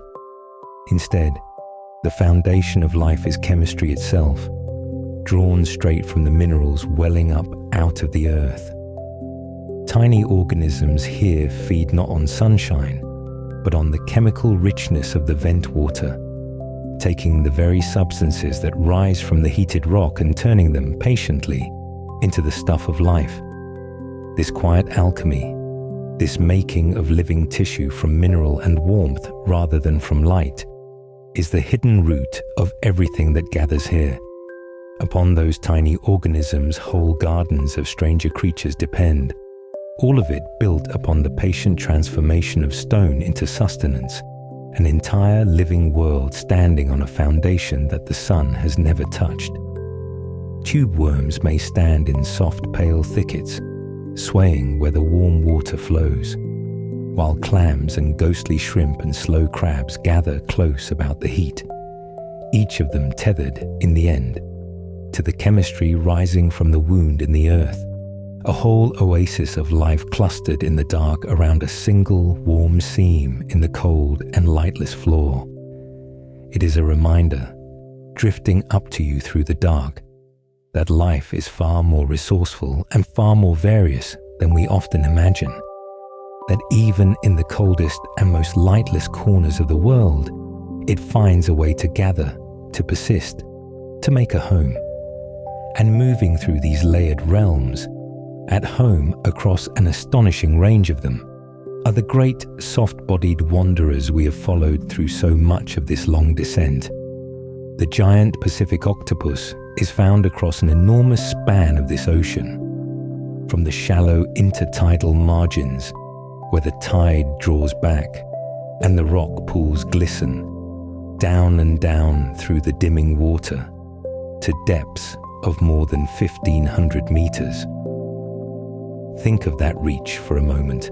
The same kind of creature that might fold itself into a tide pool, no deeper than your knee, warmed by the sun and rinsed by the breaking waves, can also make its life in the crushing dark far below, where the weight of all that water presses down with a force that would be unthinkable to us, where no light has ever fallen and the cold never lifts.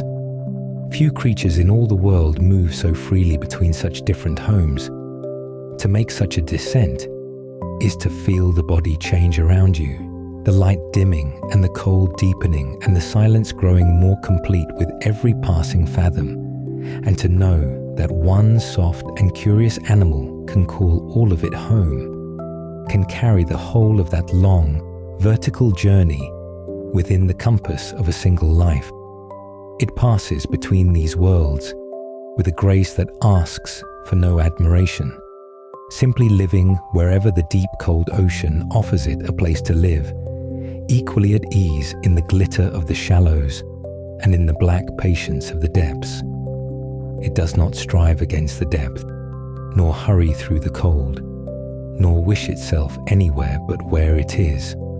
It simply belongs fully and quietly to whatever stretch of the deep cold ocean has become its home for now, asking nothing of the water but a place to be.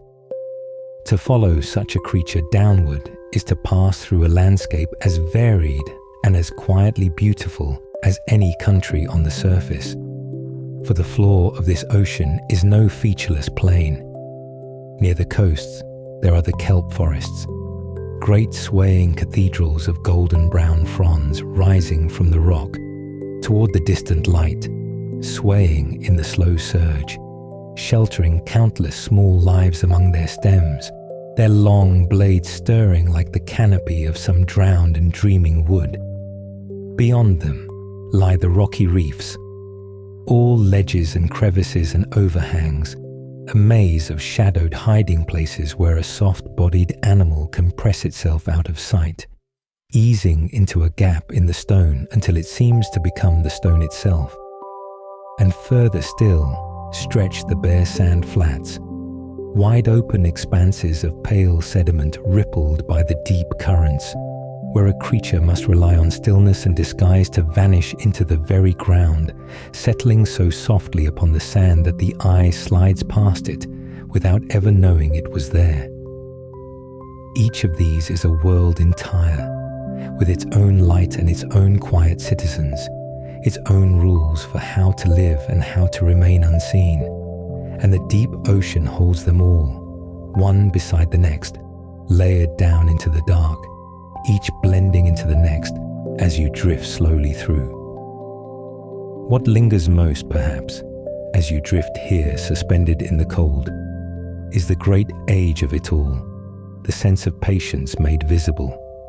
A community of creatures on the deep sea floor may have gone on, in its essential shape, for an almost unfathomable span of time.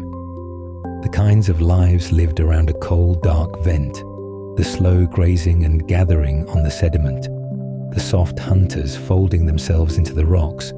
These patterns are ancient beyond easy reckoning, carried forward with little change across millions upon millions of years. The same quiet ways of living, repeated and repeated through ages so long that the very continents have wandered and the coastlines have been drawn and erased many times over, while down here, the gathering and the hiding and the slow, soft hunting have simply gone on, scarcely altered, generation after patient generation, while the surface of the world above has turned and turned, its coastlines redrawn, its weathers shifting, whole ages rising and passing. The deep has kept its long, slow counsel, holding to ways of living older than almost anything we know. To rest your attention there, on that vast, unbroken continuity, is to feel something in yourself grow quieter and steadier, drawn into the same deep patience. We move through our days at such a pace, carried along by small urgencies, and it can seem as though everything must be hurried and held and decided at once. We measure our hours so closely and feel the press of all the things still left undone, and so rarely allow ourselves to simply rest within the moment as it is. But the deep ocean knows nothing of that. It has kept the same cold, the same dark, the same patient gathering of life since long before there was anyone to wonder at it, and it will keep them long after the wondering is done. There is no clock here that you must answer to, no hour that asks anything of you. There is only the slow turning of very old water, the steady 2-degree cold, the soft presence of creatures who have learned across ages simply to abide. Let that knowledge settle over you now, like the gentle pressure of the deep itself, easing the day from your shoulders, drawing your thoughts down into the long calm of the sea floor, where nothing waits to be done and nothing needs deciding.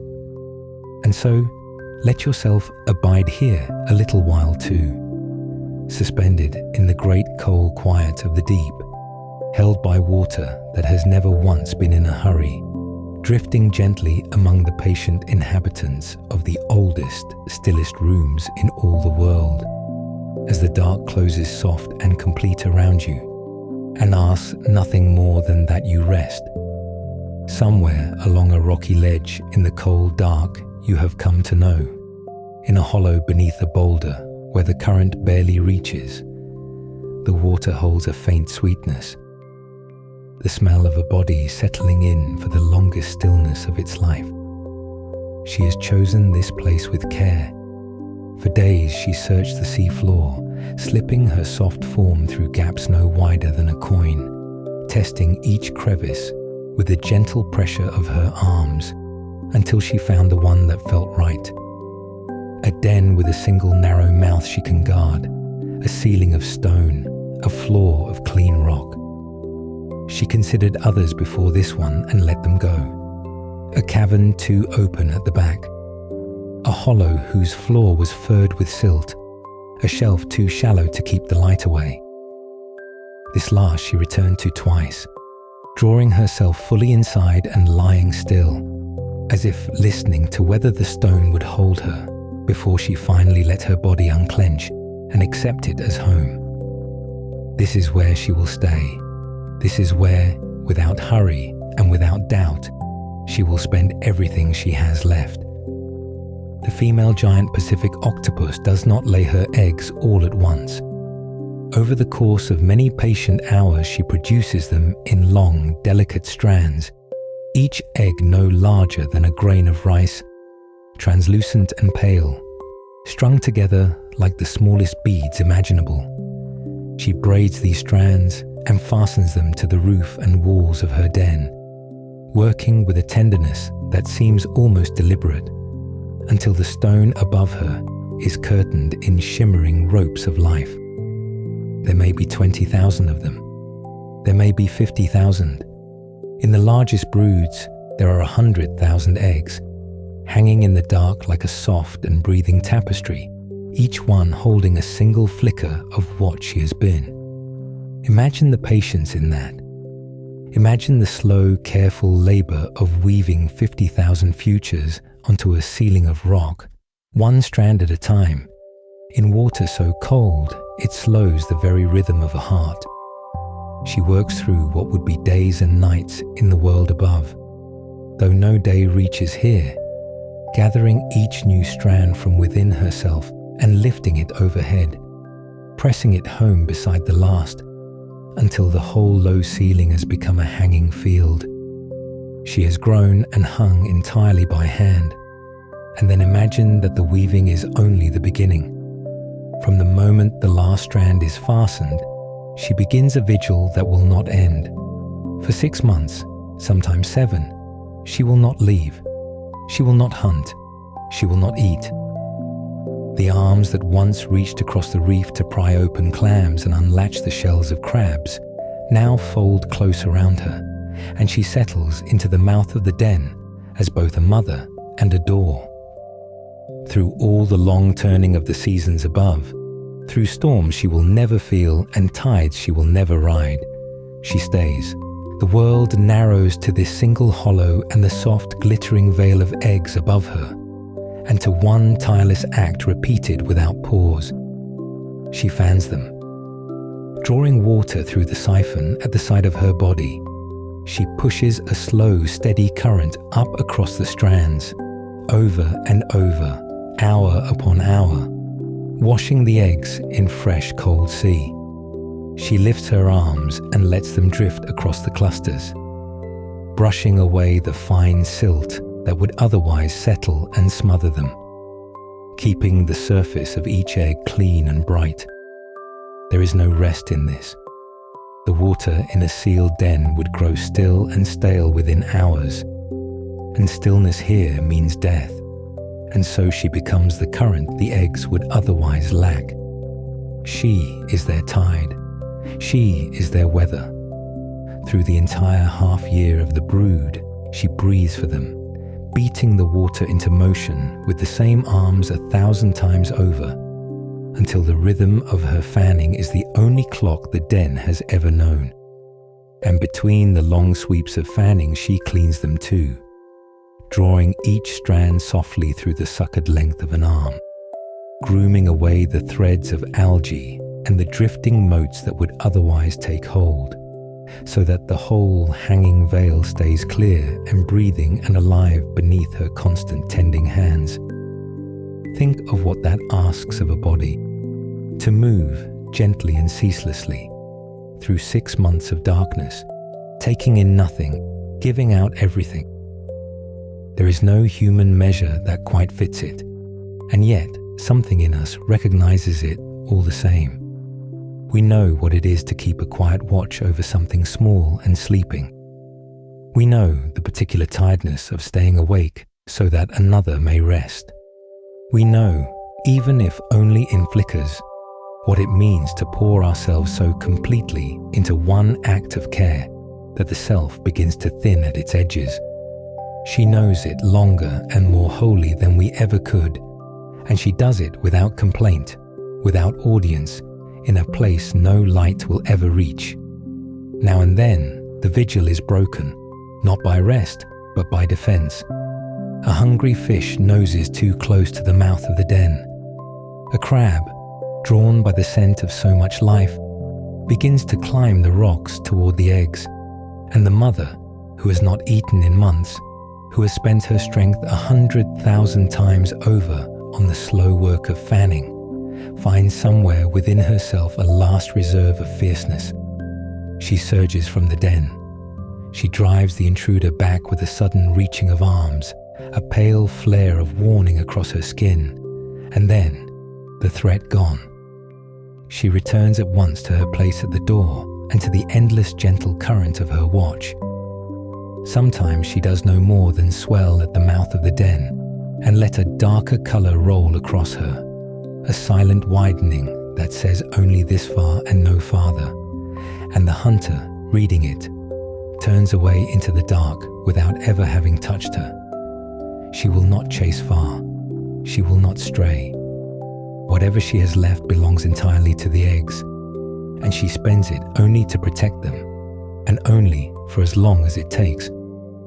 And all the while, inside those grains of rice strung across the ceiling, something is happening. If you could drift close and look, closer than any predator is ever allowed, you would see it.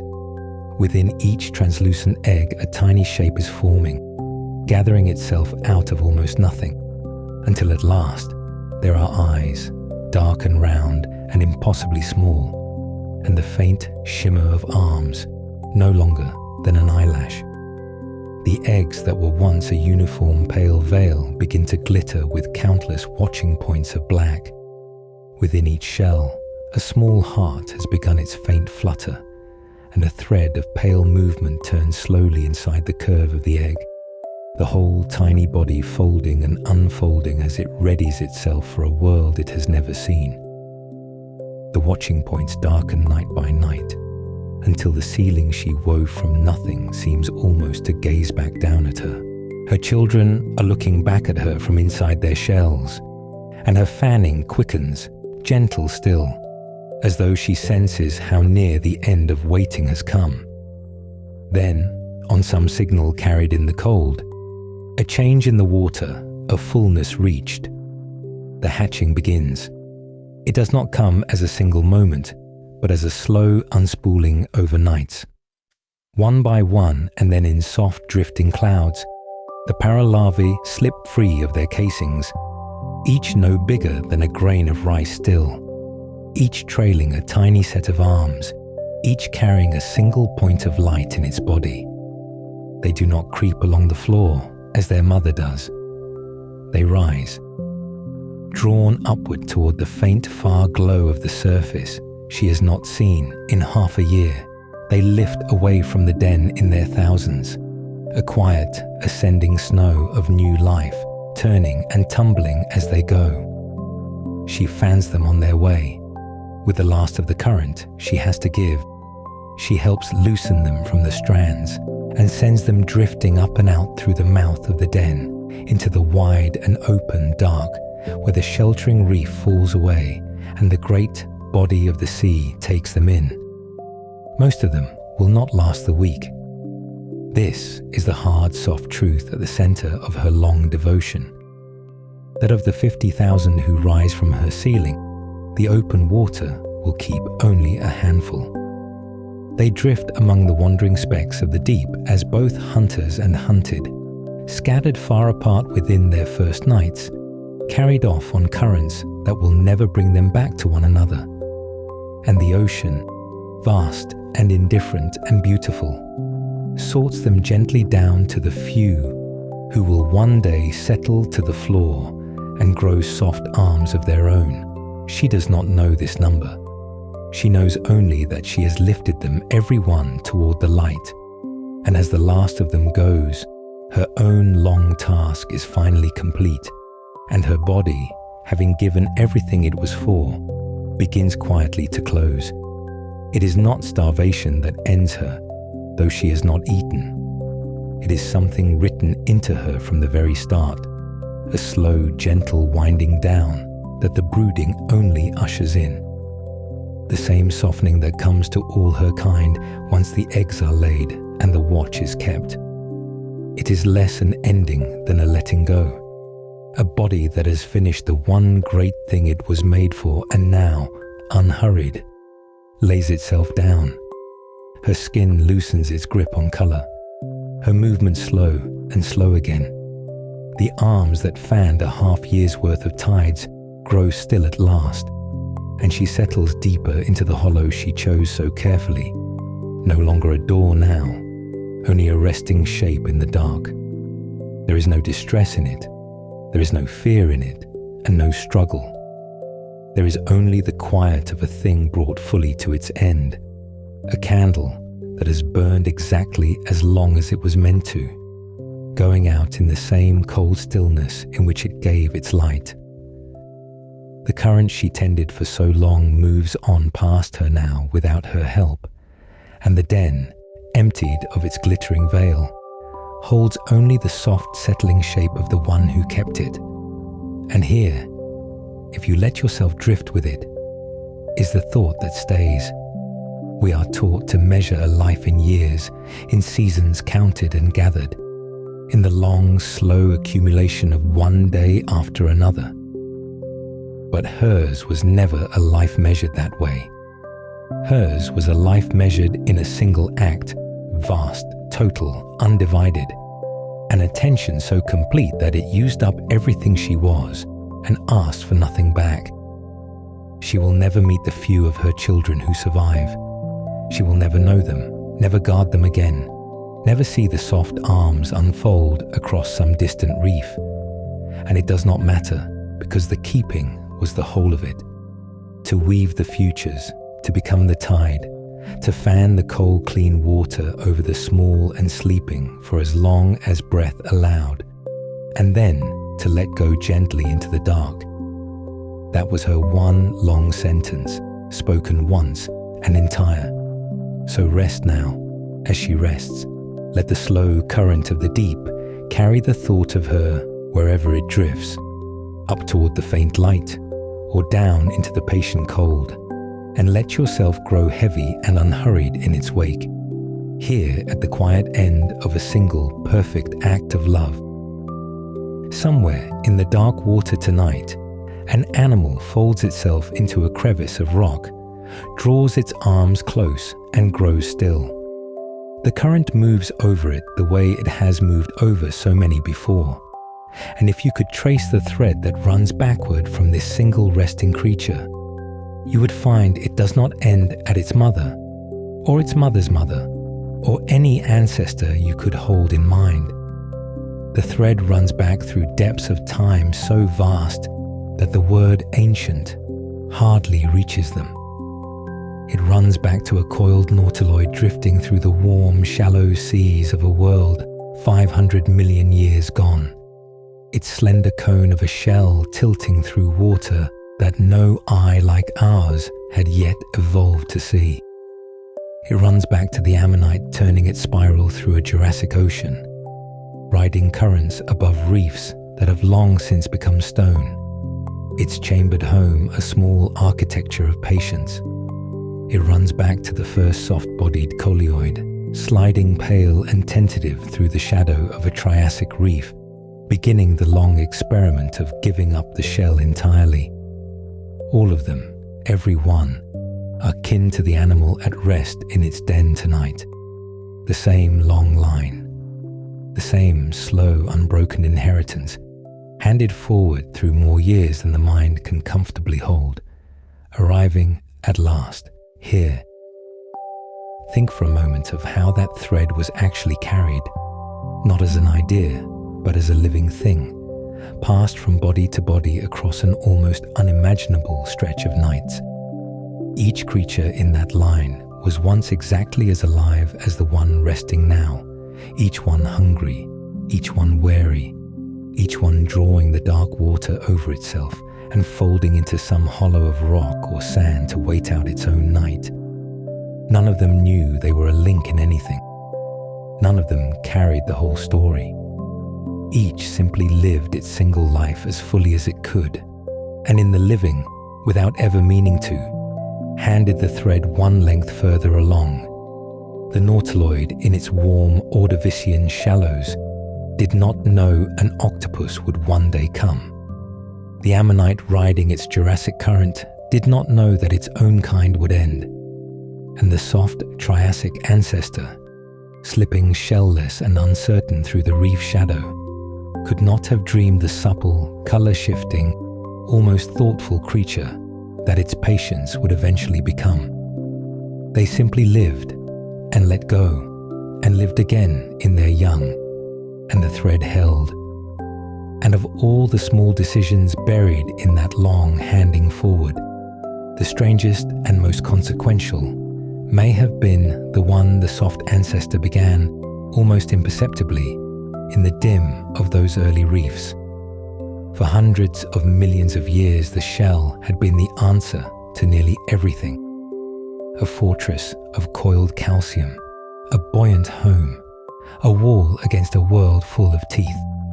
To start, even slightly, to let it thin, to let it shrink, to let it slip inward and at last away, was to trade certainty for openness, armor for possibility. It was to become vulnerable in exchange for becoming free. No single creature chose it the way we would choose a thing. It happened across unthinkable stretches of time, one faint inheritance at a time, each generation a fraction softer, a fraction quicker, a fraction more alive to the water around it, until the old hard certainty had quietly dissolved and something supple and watchful stood in its place. It is worth pausing on what that line has lived through. 5 times in the long story of life on this planet, the world has very nearly emptied itself.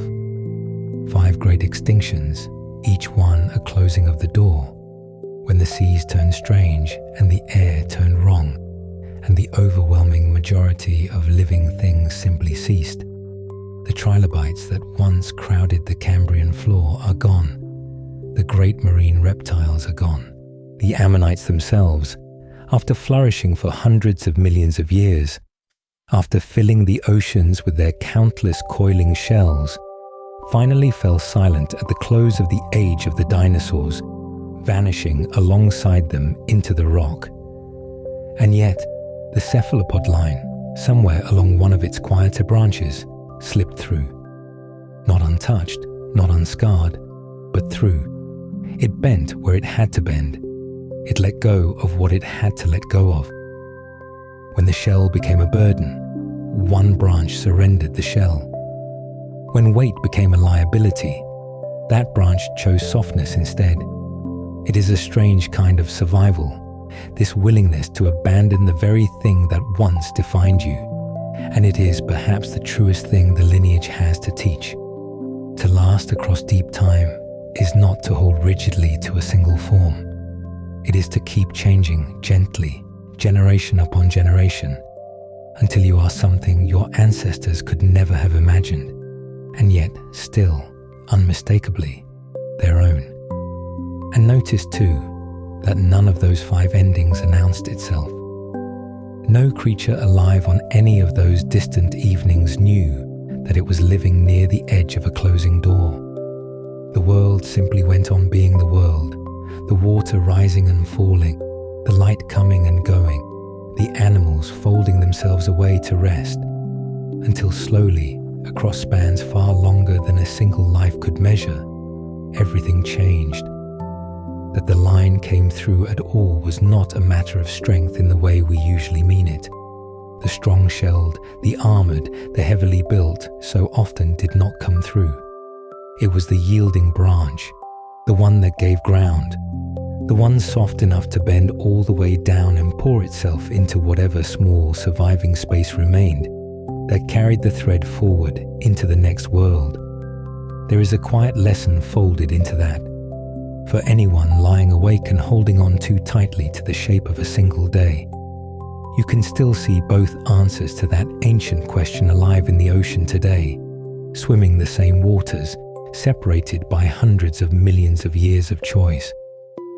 In the warm reefs of the Indo-Pacific, the chambered nautilus still rises each night from the deep, drifting upward through the dark on the slow pulse of its jetting, its spiral shell catching what little light there is, its small eyes pinhole simple, its many delicate tentacles questing softly through the water for food. It is, in nearly every meaningful way, the same animal it was when the first fish was still a novel idea. Its shell has not substantially changed in hundreds of millions of years. It is a living echo, a creature carrying its deep past around with it like a held breath, a reminder in flesh and chambered calcium of how the whole story began. To watch a nautilus is to watch the Ordovician itself, still patiently drifting, having found a shape that worked and simply kept it. Each chamber of that spiral was once its home, sealed off and left behind as the animal grew, so that the shell it carries is also a kind of diary, a coiled record of every smaller self it used to be, every stage outgrown and quietly walled away. It floats now above the same kind of reef slope its ancestors floated above, doing the same slow nightly climb out of the cold deep toward the warmer dark, as though no ending had ever come, as though time itself had agreed for this one creature to hold still. And then, across the same dark water, there is the octopus, which is the Nautilus's mirror image and its opposite. Where the Nautilus held on, the octopus let everything go. It surrendered the shell entirely, kept nothing of that armored past, and committed itself wholly and without reservation to the soft and the supple and the intelligent. It became boneless, able to pour its whole body through a gap no wider than its own eye. It scattered its mind out into its arms until thought itself seemed to run all the way to the tips of those questing limbs. It learned to vanish, to rewrite its own skin in an instant, to read the world and answer it with color and texture and shape. It became, in a sense, the most changed creature the lineage ever produced, the branch that bet everything on flexibility, on softness, on a swift and curious intelligence rather than a hard and lasting wall. Two answers to the same problem of how to endure, one that barely moved across an eternity, and one that moved as far and as fast as any animal ever has. And both of them, the held breath and the bet on softness, are still here, still alive, still drifting through the night sea while you lie here listening. It can be difficult, lying in the dark, to feel the true depth of that span. So let us set it against something nearer. Everything you have ever read about in a history book, every name carved into stone, every empire risen and fallen, every word ever written down by human hands, the whole of recorded human history, from its very first scratch symbol to this exact quiet night, fits inside a span of only a few thousand years, a few thousand. Now set that beside 500 million. The cephalopod line was already old, already ancient beyond measure, already drifting through countless oceans on a planet of shifting, unrecognizable shores for hundreds of millions of years before the very first human thought was ever thought. If you compress that entire deep history down into a single day, all of human civilization, every story we have ever told ourselves, would not even fill the final second before midnight. We are very new here. We are the newest of arrivals to a sea that has been holding its long, slow conversation for longer than we can truly feel. And the creatures of that ancient line, the soft and the chambered, the changed and the unchanged, were already part of that conversation long before we came, and will, in all likelihood, continue it long after. There is something in that thought that doesn't frighten, not really. There is something in it that loosens the shoulders and slows the breath, because it means that the world you are resting in tonight is far older and far deeper than anything your day asked you to imagine. The worries that followed you here, the unfinished thing, the word you wish you had said differently, the small list waiting for tomorrow. All of it belongs to that final flickering second before midnight, that thin, bright sliver of human time. It is real, and it matters, and it is also very small, held against the patient dark that has been here all along. Beneath the surface of an ocean you may never see, an animal as old as the foundations of the living world is folding its arms and growing still. The latest soft expression of a patience that has outlasted 5 endings of the world. It does not know your name. It does not know the day you have had, the things you carried, the small weights you set down only now, in the dark, as sleep begins to gather. But it shares a planet with you, and a long inheritance of survival, and this single quiet night. 500 million years of drifting and changing and enduring have arrived somehow at this exact moment, the one in which you are lying still and letting the day go.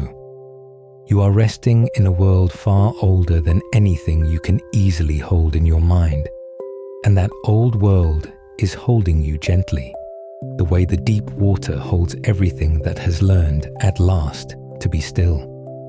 Somewhere far below the reach of any light, the giant Pacific octopus has settled into the crevice it chose, and now it is wholly still.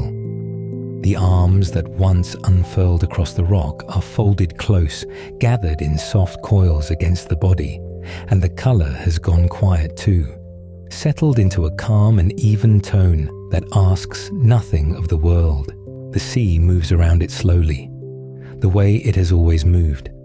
A vast and patient breathing that lifts and lowers without ever hurrying.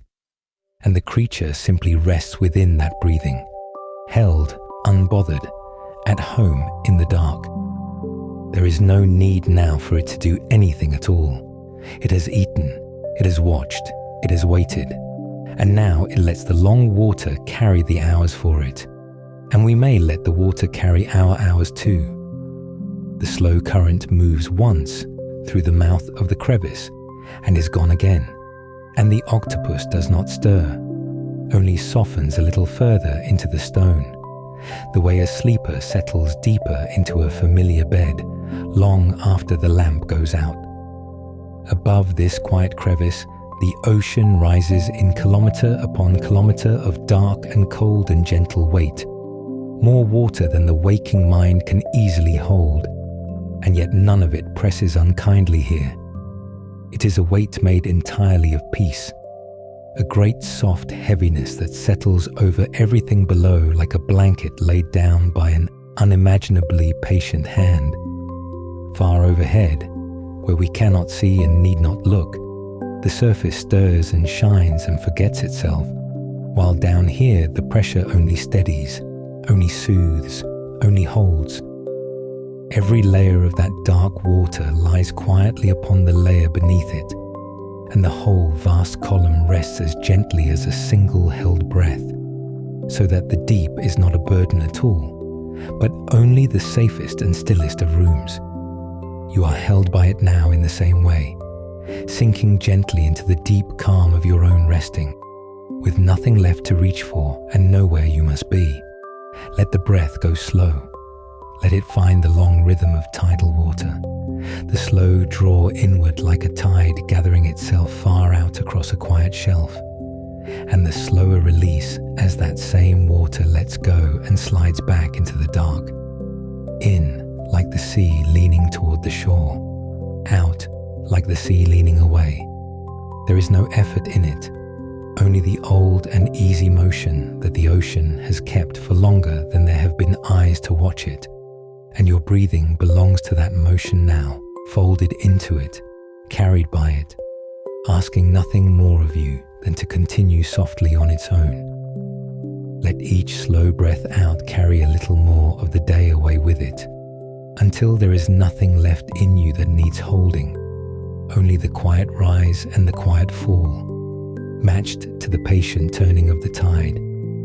We travelled a long way together tonight, and we may name it once more, gently, the way you might let your hand trail over smooth and familiar stones in the dark before you sleep.